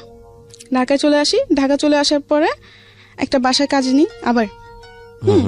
তো বাসায় কাজ ছেড়ে আবার ওই যে বললাম হসপিটালে যে চাকরিটা, আচ্ছা, হসপিটালে একটা চাকরি নিই। আচ্ছা, ওই যে সেটা তো ব্যাকে আপনি বলেছিলেন হসপিটালে চাকরি না, এবং ওখানে চাকরি করতে করতে আপনার একটা ছেলের সঙ্গে পরিচয় হয় মূলত মোবাইল সারাতে গিয়ে, ফ্ল্যাশব্যাকে গিয়ে আপনি যেটা বলেছিলেন। হ্যাঁ, এটা ওই ছেলেটার নাম কি ছিল? ছেলেটার নাম রিয়াদ ছিল। আচ্ছা, রিয়াদের সঙ্গে পরিচয়। হ্যাঁ, তারপর তো ওই যে বিয়ের পরে চলে আসলাম ঢাকায় এসে চাকরি করে, চাকরি শেষে ফোন কিনলাম, ফোনের মাধ্যমে ওই ছেলের সাথে আমার পরিচয়, রিয়াদের সঙ্গে পরিচয়। রিয়াদের সামনে আমার পরিচয়। তো যাই হোক, এমনি আস্তে আস্তে ওর সাথে কথাবার্তা বলি। মানে ও আমার ওই সময়টা আমি খুব একা ছিলাম, আমার মন অতটা খারাপ ছিল যে তোর মনে হতাম যে কেউ দরকার যে আমাকে সামলাবে, বা কারণ যেমনই হোক আমার জীবন অনেক কিছু ঘটে গেছে। আচ্ছা, তো দেখতেছি ওকে আমি আবার সবকিছু বলছি, আমার যে আমার বিয়ে হয়েছে বা কিছু সবকিছু বলছি। তো আমাকে একটা কথা বললো কি, হ্যাঁ মানুষ জীবন হতেই পারে, এটা কোনো ব্যাপার না। ও আমাকে এই সাহসটা দিয়ে আমার মন জয় করে নিছে, যে ও আমাকে এতটা সাপোর্ট দিতেছে, মানে আমি ওর উপর একটা বিশ্বাস করতে শুরু করলাম। যাই হোক, এমনি আস্তে আস্তে কথাবার্তা বলতে বলতে বলতে বলতে একটা পর্যায়ে ওকে অনেক ভাল লাগতে শুরু হলো আমার। ঠিক আছে, ওকে না দেখলে আমার ভাল লাগতো না, বা ওর সাথে কথা না বললে আমার ভাল লাগতো না, মানে অন্যরকম একটা অনুভূতি হয়ে গেছে ওর জন্য। জি, ঠিক আছে। তো এমনি একদিন দেখা করলাম, এরপর আর একদিন দেখা করলাম, যাক পরিচয় হওয়ার পরে ওটাওয়ারি 2 দিন দেখা করলাম, কয়েকদিন পর পরে দেখা করছি। 2 দিন দেখা করার পরে আরেকদিন দেখা করতে গেছি। ঠিক আছে, তখন আমাকে বলে কি যে চলো আজকে তুমি আমার বাসায় চলো। আমি বলছি কেন, আমি বাসায় কেন যাব? বলে যে এমনি চলো না। আমি বলছি না, আমি যাবো না। তা ও বলে কি আজকে তো তুমি আমার বাসায় না, তাহলে ভাববো যে তুমি আমাকে লাভই করো না, সবকিছু টাইম পাস করতেছো, আমাকে এরকম বলতো। আমি বলছি টাইম পাস মানে আমি তোমাকে সত্যি লাভ করি। বলছে না, এটা প্রমাণ দাও। তো আমি বলছি আমি তোমার বাসায় যেতে যেটা প্রমাণ হয়ে যাবে, এটা কোন ধরনের কথা? আচ্ছা, ও বলে কি জানা, যদি তুমি আমাকে লাভ করো তাহলে চলো, আর যদি লাভ না করো তাহলে তুমি বাসায় যেতে পারো। আমাকে 2টা অপশন দিচ্ছে। আচ্ছা, তাও আমি বলছি আচ্ছা ঠিক আছে, যখন তুমি এটাই বলতেছো যে তোমার ভালোবাসা প্রমাণ দিতে তোমার সাথে তোমার বাসায় যেতেই হবে, আচ্ছা ঠিক আছে আমি তোমার বাসায় যাব। এটা বলে ও আমাকে নিয়ে বাসে উঠলো। তখন খালি শ্যামলী শ্যামলী নামই শুনছি, শ্যামলী কোন জায়গায় এটা আমি জানতাম না। তো ওদিনও আমাকে শ্যামলীতে নিয়ে যায়, বাসার নাম দিয়ে শ্যামলীতে নিয়ে যায়। আচ্ছা, শ্যামলীতে নিয়ে যাওয়ার পরে হোটেলে ঢুকবে, তখন আমি ঢুকতে চাই নাই। আমি বলছি তুমি বলছো বাসা, এটা কোন জায়গায় নিয়ে আসলে? বলে এটা শ্যামলী। আমি বলছি এটা কার বাসা? এটা বাসা, এটা হোটেল। তো আমি বলছি আমি এখানে যাব না। তো যে আমার বাসায় তো একটু প্রবলেম আছে, এই জন্য তোমাকে এখানে আনা। তো আমি বলছি না, আমি যাব না, আমি বাসায় চলে যাব। ঠিক আছে, তো সে একই ভাবে আবার বলতেছে তার মানে তুমি আমাকে লাভ করো না, এগুলো বলে। তো যেহেতু আমি ওর প্রতি অনেকটা দুর্বল ছিলাম, তো আমি বলছি না, আমি তোমাকে লাভ করি। তো আমি বলছি আচ্ছা ঠিক আছে আমি যেতে পারি, কিন্তু একটা সত্য। তো আমাকে বলে কি সত্য? হ্যাঁ আমি যাব, কিন্তু তুমি আমাকে প্রমিস করো যে তুমি আমার গায়ে টাচ করবে বা আমার কাছে আসার চেষ্টা করবে না। তো আমাকে বলে আচ্ছা ঠিক আছে প্রমিস করলাম, চলো। আচ্ছা বেশ ভালো কথা। ওদিন গেলাম, বাসায় অনেক মিথ্যা কথা বলছে খালাম্মাদের সাথে। অনেক মিথ্যা কথা বলতে কি, আমি বলছি দেখো আমার একটা বান্ধবীর বার্থডে, তো আমি ওদের বাসায় থাকবো। তো আমার খালাম্মা বলে কিসের বান্ধবী, আজ পর্যন্ত তো কোনদিন শুনি না এই কথা, আজকে হঠাৎ? আমি বলছি সবসময় শুনতো এরকম কথা, মানে অনেক কিছু উজাহর দিই। দেওয়ার পর বলে যে আচ্ছা ঠিক আছে। আমার খালাম্মা বলে সকাল সকাল চলে আসিস, বেশি ইয়া করিস না, এরকম বলে। ঠিক আছে, তখন আমি বলি যে আচ্ছা ঠিক আছে। এটা বলে খালাম্মাদের ফোন দিয়ে বলে দিই। বলে দেওয়ার পর ওদিন আমি ওদিন শ্যামলীতে যাই। যাওয়ার পর আমাকে হোটেল নিয়ে উঠার পর একটা রুম বুকিং করে ও বিরিয়ানি আনায়, 7 আপ আনার পর আমাকে ও নিজের হাতে বিরিয়ানি খাওয়া দিচ্ছে। আমি বলছি আমি খাবো। ও বলছে না আমি খাওয়াই দিই। ওদিন এত ভালোবাসা কোথাতে উতাল দিয়ে চলে আসছে আল্লাহ জানে। আমার নিজেরও খুব অবাক হইতেছিল ওদিন, যে যেই ছেলে ঠিক মতো কথাও বলতো না, এখন নাকি সে আমাকে ভাত খাওয়াই দিতেছে। বাহ ভালোই। আর যাই হোক, অনেক গল্প টল্প করছি। তখন রাত্রের 12টা 12:30 বাজে। আপনার হোটেলের গেট তালা মেরে ফেলে 10টা 10:30টার দিকে। ঢুকলেও নাকি বুড়াই নিকারে ফটোকপি লাগে। তো আমরা যেদিন গেছি ওদিন কিছু লাগে নাই। ঠিক আছে, ওদিন জাস্ট একটা লোক আসছে, এসে কিছু নাম টাম নিয়ে একটা ফটো নিয়ে রুমটা বুকিং দিয়ে দেয়। ওকে, ঠিক আছে। আচ্ছা যাই হোক, খাওয়া দাওয়া সেরে আমরা গল্প টল্প করে টিভি দেখে, তো আমার ঘুম আসতেছে রাত্রে 12:30 1টা বাজে তখন। তো আমি বলছি আমি ঘুমাবো। তোমার যাচ্ছে ঠিক আছে ঘুমাবো। তো আমি বলছি তুমি ওই সাইডে ঘুম, আমি এই সাইডে ঘুমাই, এরকম ভাবে আর কি শুলাম। শোয়ার পর রাত্রে 2টা 2:30টার দিকে দেখলাম যে সে মানে তার মতলব বেশি ঠিক না। আপনি 2:00-2:30টার সময় একটা ছেলের সঙ্গে আপনি একই কক্ষে আছেন, এখানে মতলব ঠিক না হওয়া মানে ঠিক, তার মতলব শুধু দোষ দিচ্ছেন কেন? এটা তো দোষ আপনারও। কারণ আমি তো তাকে আগে থেকে বলে দিচ্ছি। ঠিক আছে, এখানে একটা পারসেপশনের ব্যাপার আছে। প্রথম কথা হচ্ছে যে আপনার বয়স অনেক অল্প, সেটা ঠিক আছে, কিন্তু আপনার অভিজ্ঞতার জায়গাটা তো অল্প না। এবং আপনি দেখেন প্রথম থেকেই আমি একটা জিনিস আপনাকে খেয়াল করেছি, আপনার অনেস্টি। প্রত্যেকটা বাসায় আপনি গেছেন, নিজের পরিবারে থাকতে ভালো লাগে না, কাজের জন্য গেছেন, যেখানে আপনি দেখেছেন অন্যায় আচরণ হচ্ছে আপনি সেখান থেকে চলে আসছেন। জি জি চলে আসছেন তার মানে ধরে নিতে হচ্ছে আপনার ইন্টেনশন ভালো ছিল, কিন্তু আপনি এটাও খুব ভালো করে জানেন যে একটা ছেলের সঙ্গে কিভাবে মিশলে সেই ছেলেটা আপনার সুযোগ নিতে পারে, অবশ্যই জানেন। অবশ্যই, তো অবশ্যই। জানার পরে আপনি যখন তাকে এরকম একটা কক্ষে আপনি তাকে নিচ্ছেন এবং আপনারা একসাথে স্টে করবেন, সেখানে আপনি আশা করছেন যে সে আপনার সঙ্গে ঋষি পুরুষের মতো আচরণ করবে। এটা কি মানে অন্যায়? এটা একটা এটা নিজের জায়গা থেকে বোঝাটা কি ঠিক থাকলো? এটা তো আপনি না, এটা আমার বোঝা যায় থেকে ঠিক ছিল না দেখে তো আজকে এরকম। এক্স্যাক্টলি। সো আপনি এটাকে স্বীকার করতে হবে যে এটা আপনার হ্যাঁ, ভুল এটা ছিল। আমার ভুল, এটা আমার ভুল। কিন্তু Okay, ওদিন তারপর? আমি যে ওকে ওখান থেকে যে আমি ওর সাথে ঝগড়া করে বের হয়ে আসবো, এমনও কোনো পথ আমার ছিল না। যদি ওরকম যদি থাকতো আমি ওদিন সত্যি বের হয়ে আসতাম। ওকে। রাতে 2টা-2:30 তখন আমি না পাবো গাড়ি, না আপনি একই সঙ্গে একটা রুমের মধ্যে আছেন মানে হ্যাঁ এখানে তো না, ও আমার বিশ্বাসটা অর্জন করছে, ঠিক আছে। আমি মনে করি যে সবাই তার পৃথিবীতে খারাপ না, কেউ তো ভালো আছে। ঠিক আছে, বলেন তারপর। আপনার এরকম জায়গাতে যাওয়াটাই উচিত হয়নি, এখানে গিয়ে তাকে হ্যাঁ, টেস্ট আমার করার দরকার এরকম ছিল না। যাওয়াটা উচিত হয়নি। এটা আমি অপরাধ, নিজেকে দোষারোপ করি যে আমার একটা মিস্টেকের কারণে এরকম হয়েছে, ঠিক আছে। এটা আমি নিজেকে দোষারোপ দিই, এটা আমার দোষ, এটা কারো দোষ না। যাই হোক, পরে গেলাম, ও আমার সাথে অনেক খারাপ আচরণ করে, ঠিক আছে। মানে ওর সাথে আমার কি বলবো। ঠিক আছে, আমরা বুঝতে পেরেছি বিষয়টা। তারপর কি? আচ্ছা, যাই হোক, পরে ওদিন সকালে আমি খুব কান্নাকাটি করলাম যে তোমার উপর আমি এত বিশ্বাস করলাম আর তুমি এমন একটা কাজ করতে পারলা কি করে। বলে কি যে এটা তো স্বাভাবিক, এটা তো কিছু না, আর আমি তো তোমাকে লাভ করি, এমনকি তোমাকে আমি বিয়ে করবো। আমাকে অনেক কিছু দিয়ে মানে আমার কান্না থামায়। তো ও আবার আমার খালাম্মাদের সাথে দেখাও করতে আসছে। আমার খালাম্মা অসুস্থ ছিল, তো দেখা করতে আসছে। মানে অনেক কিছু ওদিন অনেক কিছু বুঝ দিল, ঠিক আছে। পরে ওরা অনেক কিছু কাজ করলো, যেটা দেখে ওর প্রতি একটু আমি বিশ্বাস হয়ে গেছিল যে না, ও যা করছে মানলাম ভুল করছে, হয়তো আমারও কিছু অপরাধ ছিল, তার জন্য এরকম হয়েছে। কিন্তু এখন তো আমাকে ছাড়ে নাই, ও তো এখনো আমার সাথে আছে, এবং কি আমরা বিয়েও করবো। আমি বেশ ভালোই। তাই আমরা দেখা যাচ্ছে কয়েকদিন পর পরে আমাদের যাওয়া হতো, ঠিক আছে। ও আমাকে 2 দিন আগে জানাই দিত, আমি ওরকম ভাবে বাসার থেকে তৈরি হয়ে চলে যেতাম। আচ্ছা, এরকম উড়াউড়ি অনেকদিন চলতে থাকলো, ঠিক আছে। চলার পরে একটা পর্যায়ে আমার খালাম্মারা সন্দেহ করতে শুরু করে যে আসলে তুই কোথায় যাস, কার সাথে যাস। না, এরপর আপনার রেগুলার এটা মেইনটেইন করতে। হ্যাঁ, রেগুলার বলতে ধর মাসে 2-3 বার এটা হতোই। যাই হোক, পরে আমার খালাম্মারা বকাঝকা করে যে তুই তো আর আগে এরকম কোনোদিন এরকম করিস না, তাহলে এখন কেন করতেছিস। তো আমি বললাম যে এমনি, অনেক কিছু বলে। পরে আমার খালাম্মা আমার সাথে ঝগড়া করে আমাকে এমনকি মারতেও আসে। যখন ওই ছেলের ব্যাপারে জানতে পারলো, কিন্তু এইসব সম্পর্কের ব্যাপারে ছেলের সাথে এটা জানতো না, কিন্তু এটা জানতো যে ওই ছেলের সাথে আমি কথা বলি।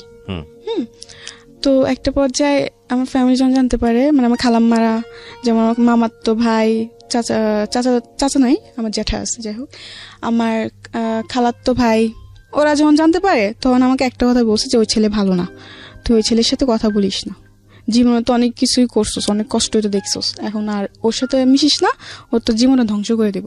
আমাকে এইসব কথা আমি জানে না, ও এরকম কখনোই করবে না। আমি বিশ্বাস ছিল, ঠিক আছে। ও আমার খালাম্মাদের সাথে দেখা করতে আসে। তো ওদিন খালাম্মা দেখা করতে আসে, ফল ফ্রুট নিয়ে টিয়ে, অসুস্থ ছিলেন। আমার খালাম্মা হার্টের প্রবলেম ছিল, ডাক্তার গেছিল। যাই হোক, আসার পর আমার খালাম্মার সাথে কথাবার্তা বলে। তো আমার খালাম্মা একটা কথাই বলে যে ওই ছেলে ভালো না, তুই ওর সাথে চলাফেরা করিস না, তুই ওর সাথে দূরে চলে যা, মানে ওর থেকে তুই দূরে চলে যা, কারণ ও তোর জন্য ভালো ছেলে না, ওর মতলব অন্যরকম। আমার খালাম্মা বললো আর কি। তো আমি কি যে বলো, তোমাদের সবই খারাপ হয়ে যায়, সবই তোমাদের জন্য খারাপ। তো আমার খালাম্মা বলে যে আজ তো বুঝতেছ না, কিন্তু একদিন বুঝবি ঠিকই, কিন্তু সেদিন বুঝে কোনো লাভ হবে না। তো আমার এইসব কথা বলার পর আমি কিছু বলি না, ঠিক আছে। তো যখনই ওর সাথে দেখতেছি যে আস্তে আস্তে ওর সাথে দেখা করাটা আমার বেশি বাড়তেছে, অতিরিক্ত। এটা মানে আমি যে এলাকায় থাকি, ওই এলাকায় মানুষের নজরে পড়তেছে। তো এতে অনেক মানুষ অনেক কিছু বলে আমার খালাম্মা দেখে, পরে ওসব নিয়ে আমার সাথে ঝগড়াঝাটি করে খালাম্মা। তো একটা পর্যায়ে এমন হয় যে ওদের চেহারাটা দেখলে আমার বিশাল মতো লাগতো। আমার খালাম্মা দেখে আমি সহ্য করতে পারতাম, যে আমাকে ডাক দিত, শাসন করতো, এই জন্য। তো একটা পর্যায়ে আমি কি করে ওকে ফোন দিই, আমি বলি চলো আমরা রুম নিয়ে একসাথে থাকবো, আমরা রুম নিব, যেহেতু আমরা বিয়ে করবো, তো আমরা বিয়ে করে রুম নিয়ে নিই। বলছে আচ্ছা ঠিক আছে। তো আমাকে বলে তুমি রুম খুঁজো, আমাকে ছেলেটা বলে। তো আমি বলছি আচ্ছা ঠিক আছে, আমি রুম খুঁজবো। পরে আমি রুম খুঁজি, ঠিক আছে। রুম খুঁজতে খুঁজতে একটা রুম পাইলাম, শেষ পর্যায়ে 3,000 টাকা ভাড়া। প্ল্যানিং করলেন আপনারা একসঙ্গে লিভ। আর আমি ওদের আমার খালাম্মা দিকে বলছি যে আমি তোমাদের সাথে আর থাকবো না। এই নিয়ে অনেক কিছু বলে যে কোথায় যাবি, দেখ পৃথিবীটা যত সহজ বল ততটা না, অনেক কঠিন এই পৃথিবী, এই সেই। কোথায় যাবে একটা মেয়ে, এই অনেক কিছু বলে। তো আমি বলছি তোমাদের সব ভাবতে হবে না, আমার যা করে আমি তাই করুম। মানে অবাধ্য ছিলাম, কথার অবাধ্য ছিলাম। যাই হোক, পরে ও একদিন পর ফোন দিল আমাকে। ফোন দিয়ে আমাকে বললো যে সরি, আমি রুম নিতে পারবো না, একটু প্রবলেম হয়ে গেছে, আমি ইমার্জেন্সি দেশে যেতে হবে। ওকে, মানে রিয়াদ আপনাকে এটা বললো? হ্যাঁ, ও আমাকে এটা বললো। তো আমি বললাম যে এটা তুমি কি বলতেছো, রুম নিতে পারবো না মানে? মাস শেষের দিকে আমি খালাম্মাদিকে বল দিছি যে আমি ওদের সাথে থাকবো না, এখন আমি কোথায় যাব? এছাড়া তো আমার কোনো জায়গা চিনা জানা নাই। ঠিক আছে, তো এইসব বলার পর আমার জিনিসটা অনেক খারাপ লাগলো, যার জন্য আমি এত কিছু করলাম, এত স্যাক্রিফাইস করতেছি, সে কিনা বলে এরকম কিছু। অনেক রাগ উঠছে ওর উপর আমার। রাগে আমি ওর ফোন নাম্বারটা ডিলিট করে দিছি। দিয়ে আমার একটা মামাতো বোন ছিল, বলে রাখি আমার মামাতো বোন ওর আব্বু আম্মু আসার আগে আমার খালাম্মার সাথে 3 মাস ছিল। তার মানে আমার সাথে খুবই একটা বোনের থেকে বেশি বান্ধবী ছিল। ঠিক আছে, আমরা যখনই যেতাম একসাথে যেতাম ঘুরতে টুরতে। আর ও আমার ব্যাপারে সব জানতো, আমার রিয়াদের সাথে যে আমার এরকম সম্পর্ক এটাও ও জানতো। ঠিক আছে, তো আমাকে অনেক সাবধান করছিল, কিন্তু আমি মানি নাই। যাই হোক, পরে একটা পর্যায়ে ও না করে দেয়, ও রুম নিবে না। তখন আমার মাথা চিন্তা ঢুকে গেছে যে ও রুম নিবে না, তাহলে আমি কি করবো, কোথায় যাব? আমি তো তেমন কিছু চিনিও না। আচ্ছা, যাই হোক, পরে আমার ওই মামাতো বোনটাকে ফোন দিই। ফোন দেওয়ার পর বলি যে দেখ এরকম তুই আমার জন্য একটা চাকরি ব্যবস্থা আর থাকা খাওয়ার জায়গা ব্যবস্থা কর। তো বলছে আচ্ছা ঠিক আছে, সমস্যা নেই, আমি করতেছি। ও 2-1 দিনের মধ্যে একটা ব্যবস্থা করছে একটা মেয়ের সাথে। মেয়েটার নাম হচ্ছে আপনার সুবর্ণা।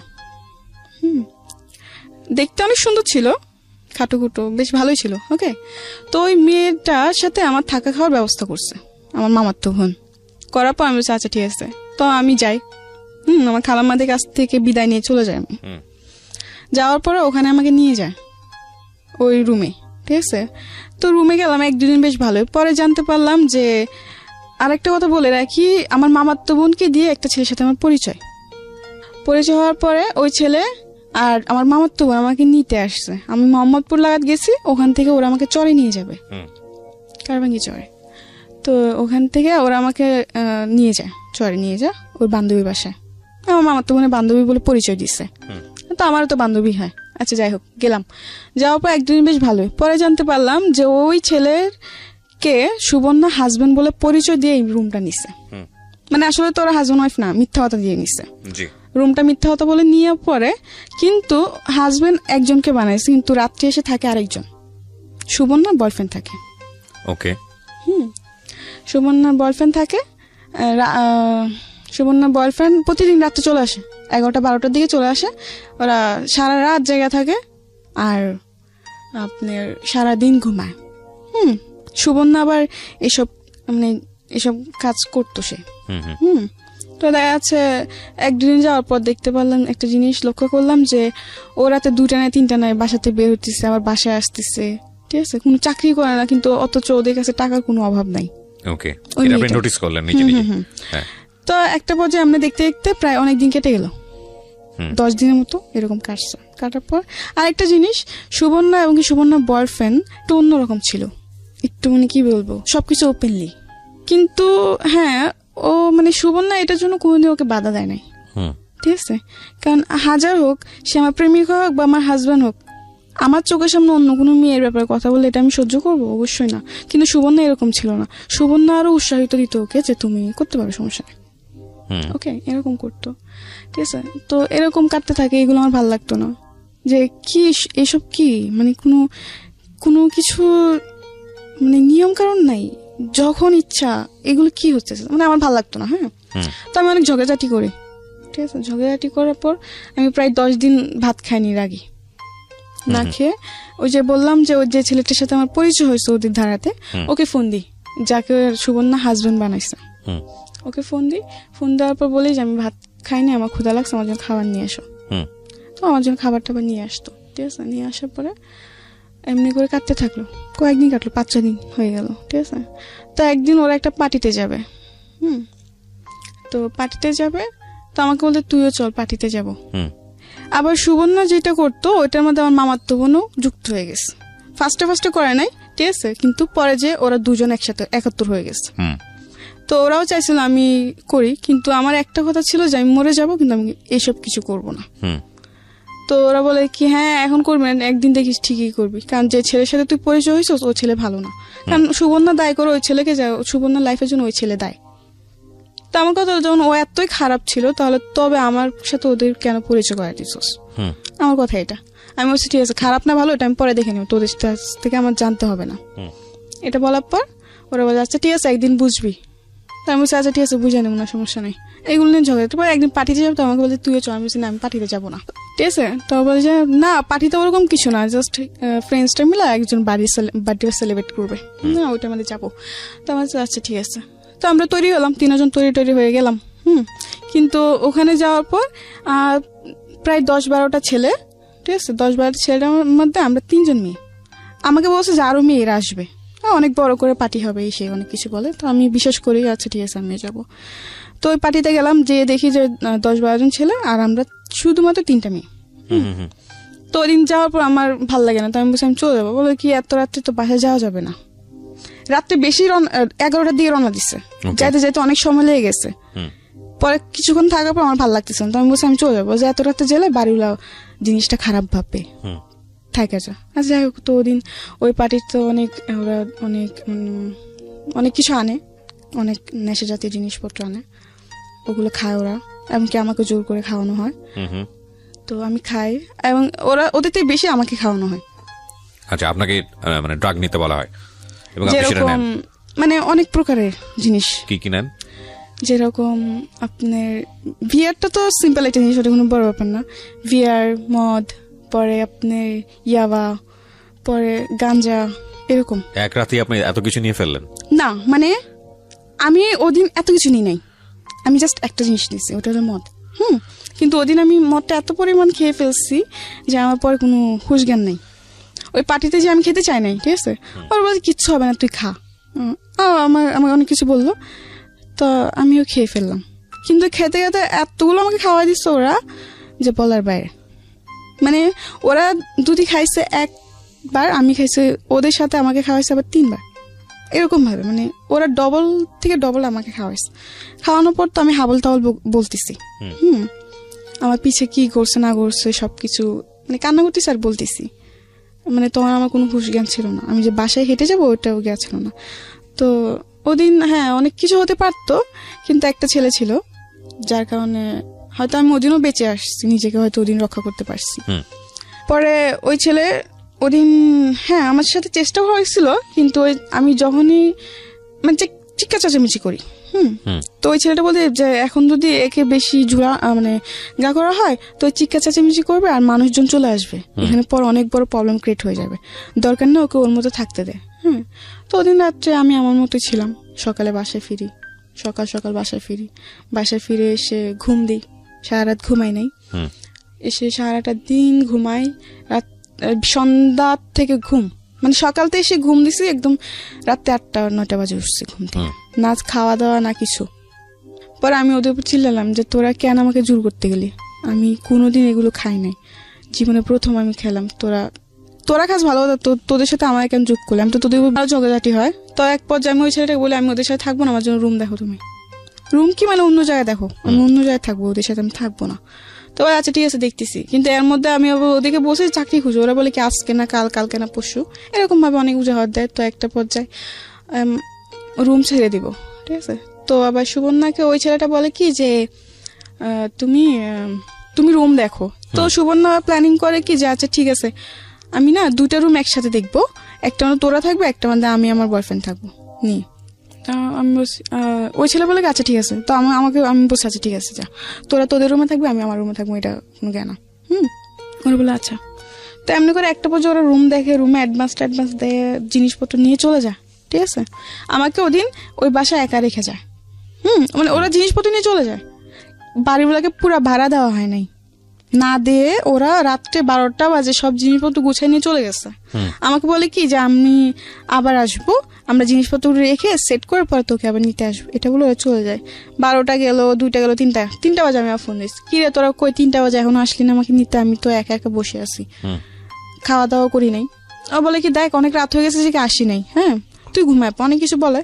পরে সকাল হয়েছে, আমাকে সকালে বলে কি সকাল ভোরে ভোরে রওনা দেবে। কেন?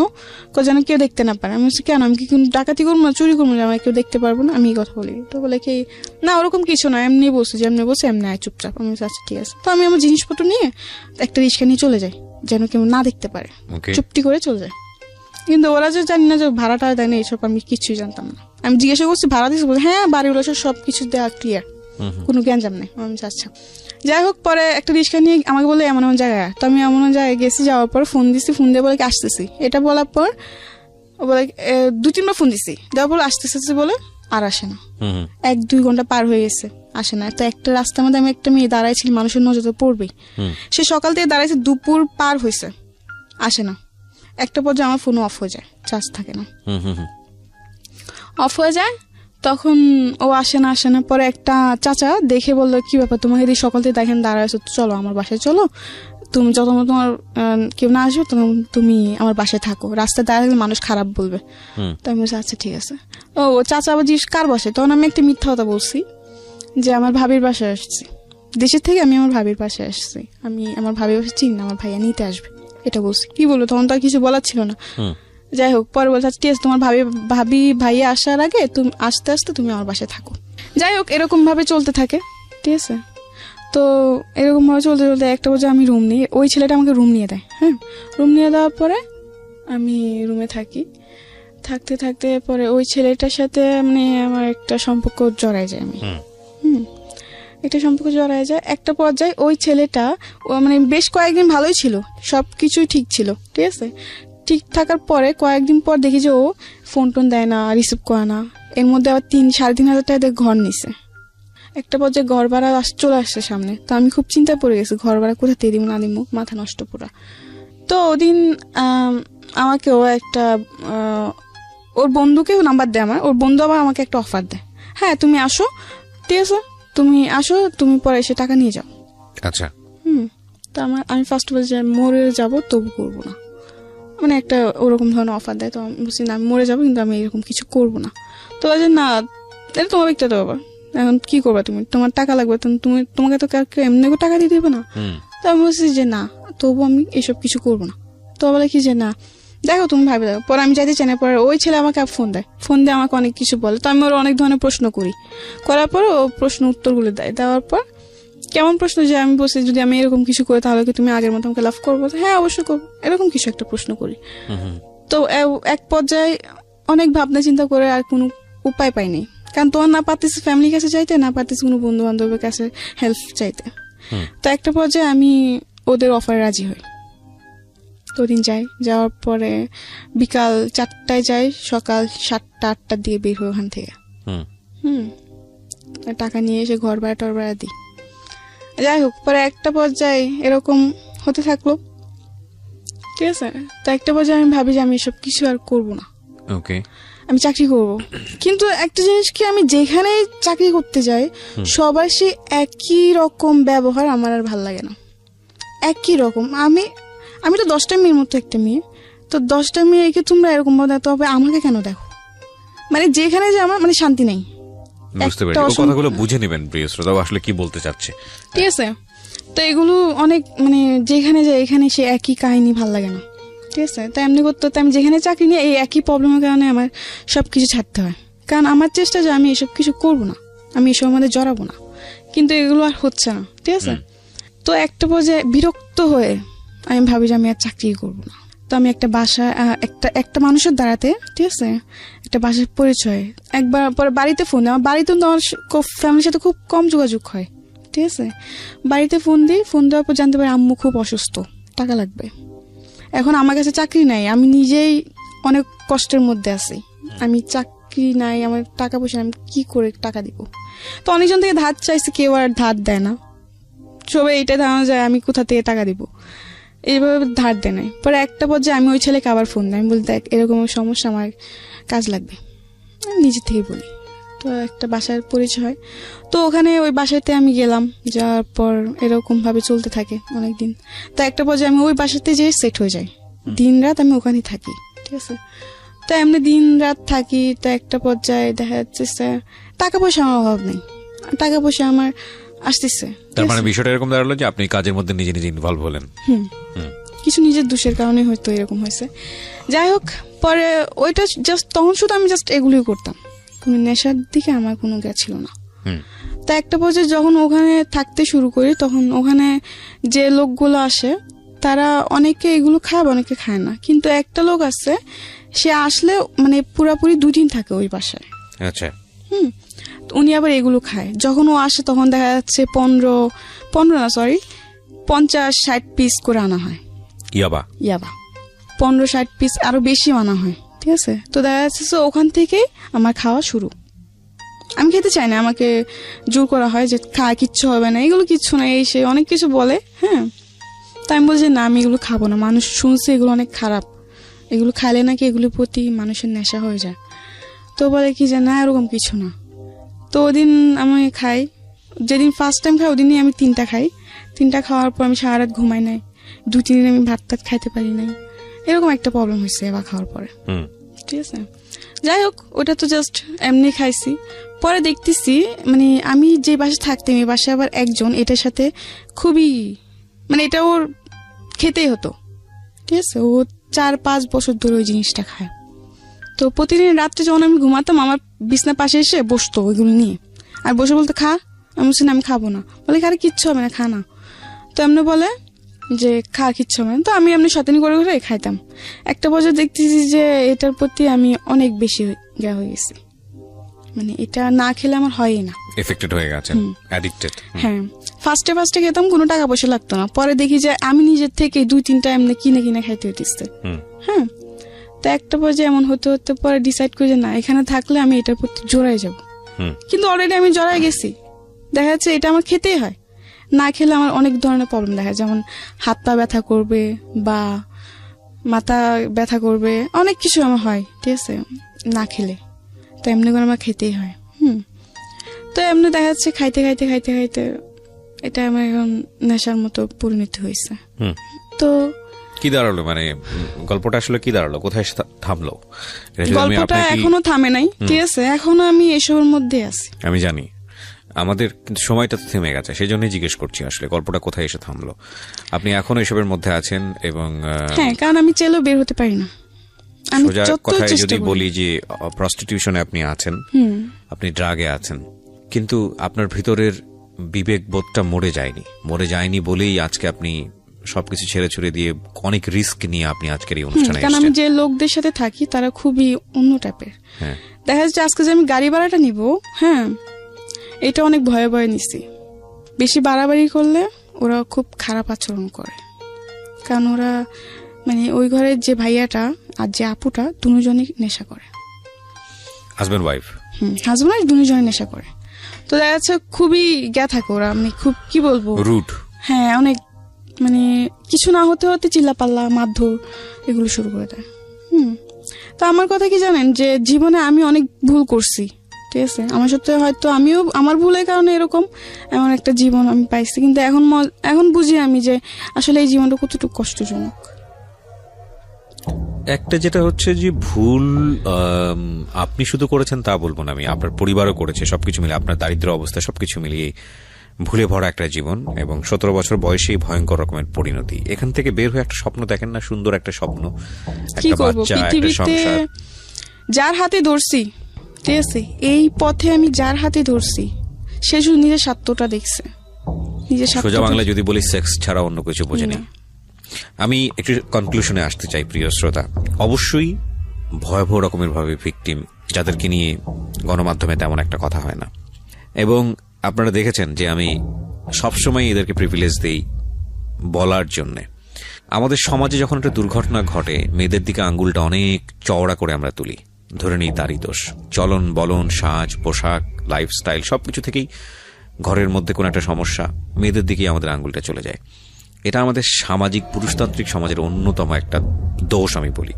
এবং আমরা যত শিক্ষাই নিই না কেন, যত উচ্চ শিক্ষাই নিই না কেন, আমরা কেন জানি আমাদের এই পরিবার থেকে পাওয়া, সমাজ থেকে পাওয়া এই শিক্ষা থেকে সহজে বের হতে পারি না, যে কারণে নারীরা বিভিন্নভাবে নির্যাতিত হয়, ঘরের মধ্যে হয়, ঘরের বাইরে হয়। এবং এটা এমন না যে আমি আপনাকে উপদেশ দিচ্ছি, এমন না যে আমি সাধু বাবা, বা এমন না যে আপনি যারা শুনছেন আপনার জীবনে এটা ঘটেনি। বিষয়টা এরকম না। বিষয়টা হচ্ছে এটা আমাদের সামাজিক বাস্তবতা, এটা কম বেশি সবার জীবনেই আছে। কিন্তু আমি আসলে এই সব বোধের বাইরে থেকে আজকের এই গল্পে একটা জায়গায় একটু থিত হতে চাই, একটা জায়গায় একটু ভাবতে চাই, এবং এই ভাবনার জায়গাটা স্প্রেড করতে চাই সকল অপরাধী মানুষের জন্য, সকল ভুল করা মানুষের জন্য, কিংবা যারা ভুল করেননি তাদের জন্য। সেটা হচ্ছে, দেখুন, একজন মানুষ যে ড্রাগ নিচ্ছে, যে জানে যে কাজগুলো অন্যায় হচ্ছে, তারপরও তার মধ্যে বোধ বেঁচে থাকে। বোধ বেঁচে থাকে এই কারণে যে সে ওখান থেকে এস্কেপ করতে চায়, সেখান থেকে ফিরে আসতে চায়, সে একটু হলেও নিঃশ্বাস নিতে চায়। একটা মানুষের মধ্যে যতক্ষণ বোধ বেঁচে থাকে, ওই মানুষের মনুষ্যত্ব মরে না, ওই মানুষের সম্ভাবনা মরে না। এবং এটা আমি বিশ্বাস করি মনে প্রাণে যে প্রতিটি মানুষই সম্ভাবনাময়। কারণ কেবলমাত্র পাগল যে, উন্মাদ যে, বদ্ধ উন্মাদ, তার ভিতরে বোধ মরে যায়। এছাড়া প্রত্যেকটা মানুষের মধ্যেই কম বেশি বোধ জেগে থাকে। যে মানুষটি খারাপ কাজ করে, যে মানুষটি অন্যায় কাজ করে, যে মানুষটি ভুল করে, আপনি যদি সেই ভুলের পেছনের ব্যাকগ্রাউন্ডটা জানেন, আপনি যদি এই অন্যায়ের পেছনের ব্যাকগ্রাউন্ডটা জানেন, আপনি যদি অপরাধের পেছনের ব্যাকগ্রাউন্ডটা জানেন, তাহলে তাৎক্ষণিক ওই অপরাধী মানুষের প্রতি যে আপনার যে প্রতিক্রিয়া, সেটা অনেকটাই চেঞ্জ হবে, বা চেঞ্জ হতে বাধ্য। আমি কথা এই কারণে বলছি, সোশ্যাল মিডিয়াতে আমরা সবাই অ্যাক্টিভ। আপনারা যারা শুনছেন, আমি ধরে নিচ্ছি 90% মানুষেরই ফেসবুক অ্যাকাউন্ট আছে। কিছুদিন আগে আমি এরকম একটা চিত্র দেখলাম যে পাবলিক প্লেসে রাত 2টো বা 3টার দিকে, হয়তো ফেসবুকে খুঁজলে আপনি পাবেন ভিডিওর মধ্যে। এটা আমি আমার বিশ্ববিদ্যালয় জীবনেও একবার এরকম দেখেছিলাম। আমি মেনশন করবো না কোন এরিয়াতে দেখেছিলাম, বাট এটা কম বেশি সবার চোখেই পড়ে। 2 থেকে 3টার দিকে বা 4টার দিকে যখন রাস্তাগুলো ফাঁকা হয়ে যায়, বিশেষ করে এক শ্রেণীর পেশাজীবী মানুষ, একেবারে নিম্নবিত্ত পর্যায়ের পেশাজীবী মানুষ, আমি সবাই যে করেন এরকম না, এবং আমি কিছু দেখেছি ওপেন রাস্তাতে এই ধরনের একটা সিচুয়েশন। এবং আমি জানি না এই ধরনের গল্প আমি কখনো বলেছিলাম কেন। আমার মনে আছে আমি বিশ্ববিদ্যালয়ে যখন পড়ি, রাতের বেলা অনেক রাতে কোনো একটা কাজে, আমি তখন ডিবেট সংগঠনের সঙ্গে থাকতাম, সম্ভবত ডিবেটিং সোসাইটির কোনো একটা ইলেকশন চলছিল, যে কারণে আমরা অনেক রাত পর্যন্ত ক্যাম্পেইন করে ফিরছিলাম। তো রাত 2টো বা 3টার দিকে, আমি আমার নিজের জীবনের অভিজ্ঞতার কথা বলছি, রাত 2টো বা 3টার দিকে হঠাৎ করে দেখলাম, আমরা 3জন বন্ধু ছিলাম রিক্সাতে, এবং আরেকজন বিখ্যাত আরজে ছিল আমার সঙ্গে ওই সময়টাতে, খুব বিখ্যাত আরজে, এবং বাংলাদেশের মোস্ট পপুলার আরজের মধ্যে সে একটা সময় মানে লিড পপুলার আরজে ছিল। এখনো সে রেডিওতে কাজ করে, আমি নামটা মেনশন করছি না। সো আমার ওই ফ্রেন্ড এবং আরেকজন বন্ধু ছিল, এখন ও জানি না ও কোথায় আছে। তো আমরা 3জন ফিরছি, একজন হচ্ছে রিক্সার ওপরের দিকে তোলা, মানে দুজন আমরা পাশাপাশি বসা, ও হচ্ছে হুডের ওপরে বসা। তো হঠাৎ করে ও দেখলাম রিক্সাওয়ালাকে সিগন্যাল দিল, দাঁড়ালো। আমি বুঝিনি কি হচ্ছে, দেখলাম যে তড়িঘড়ি করে নামলো, কোমর থেকে বেল্টটা খুললো। আমরা 3জনই বিশ্ববিদ্যালয়ের ছাত্র, এবং সেই সময় নামে বেল্টটা খুললো। খোলার পরে আমি যেটা দেখলাম, মানে সপাং করে বাড়ি দিচ্ছে। সিচুয়েশনটা খুবই অপ্রীতিকর অবস্থার মধ্যে ছিল, বিকজ এখানে একটা রিক্সা দাঁড় করানো, রিক্সার সাইডে রাস্তার ফুটপাতের উপরে এই কাজটা হচ্ছে। রিক্সাওয়ালা উপরে অবস্থায় ছিলেন, ভদ্রমহিলা নিচে ছিলেন, এবং বিলিভ করবেন না, আমি এক্সাম্পলটা এভাবে দিচ্ছি জাস্ট বিকজ অফ সিচুয়েশনটা বোঝানোর জন্য আপনাদেরকে। আমি বিকজ আমাদের সমাজে এটা খুব হয় একটা প্রাণীর প্রতি, কিন্তু আমি এটা মেনশন এভাবে করছি জাস্ট সিচুয়েশনটা বোঝানোর জন্য। অনেক সময় দেখবেন যে কুকুরকে যদি আমরা খুব জোরে বাড়ি মারি, কুকুর যে ঘেউটা করে ওঠে না, একদম হৃদয় বিদারক, মানে দুটো মানুষের মধ্য থেকে এরকম হৃদয় বিদারক, I didn't mention বা আমি রেফার লাইক দে আর ডগ, নো, আমি সেটা বলছি না। আমি বলছি এটা যে তাদের আর্তচিৎকারটা এতটা ভয়ানক ছিল, এবং যে দিকে পারে দৌড়। আমি আমার জীবনে দেখাটা এরকম একটা প্রথম দৃশ্য। ও একটু পরে দেখলাম যে চোখ লাল করে ফিরে আসলো। ও এসে বলছে যে এরা বিশ্ববিদ্যালয়ের পরিবেশ নষ্ট করে ফেলছে, এদেরকে তো কঠিন শাস্তি দেওয়া উচিত। তো আমি আমার ওই বিখ্যাত আর যে বন্ধু ছিল, সে পাশেই বসেছিল, সে চুপ করে গেল, আমিও চুপ করে থাকলাম। ঠিক 2 থেকে 3 মিনিট পর আমাদের কারোর কোনো কথা নাই। তো ওই সময় আমার ওই ফ্রেন্ডটা ভোরের কাগজ পত্রিকায় কাজ করতো, পাশাপাশি জব, জার্নালিজম ডিপার্টমেন্টে পড়তো। তো আমি জানি না, মানে তোর সাথে তোমার তুই তুকারি সম্পর্ক, তুই যদি শুনে থাকিস তুই হয়তো রিকল করতে পারবি, অথবা ভুলেও গেছিস। তো অনেকদিন যাবত যোগাযোগ নাই। তো বাই দ্য ওয়ে, ও আলটিমেটলি ওই যে গায়ে হাত তুলেছে তাকে বলছে যে তুমি নেক্সট টাইম কখনো আর এই কাজটা করবা না, আমার সামনে তো করবাই না, এবং নেক্সট টাইম আর কখনো করবো না। আমি দেখলাম মুহূর্তের মধ্যে ওর চোখটা লাল হয়ে গেছে এবং চোখের পানি ছলছল করছে। আমি বললাম কেন, মানে ওকে সিচুয়েশনটা আমাকে বল, মানে তুই একটা কাজ ঘটালি, আর একটা হচ্ছে যে মানে তোর এই অ্যাডভাইসটা কেন? তো বললো আমি আমার জীবনে একটা মেয়ের ইন্টারভিউ নিয়েছিলাম, সে ছিল সর্দারনি, এবং এইসবের শর্ট দেননি, এবং তার একটা ইন্টারভিউ নিয়েছিলাম আমি, এবং আমি জানি ব্যাকগ্রাউন্ডটা কি। আমি ব্যাকগ্রাউন্ডটা জানি বলেই আমি যখন ওই কাজটা করেছে তখন আমার এই গল্পটা মনে পড়ে গেছে।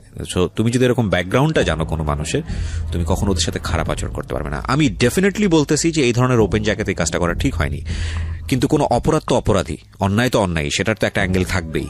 কিন্তু অন্যায়ের শাস্তি যেন আরেকটা অপরাধ না হয়, অন্যায়ের শাস্তি যেন আরেকটা ভুল না হয়। কারণ আমি বারবারই একটা কথা বলি, জেল বলেন, ফাঁসি বলেন, জুলুম বলেন, এগুলো পৃথিবীর আদি থেকে আছে।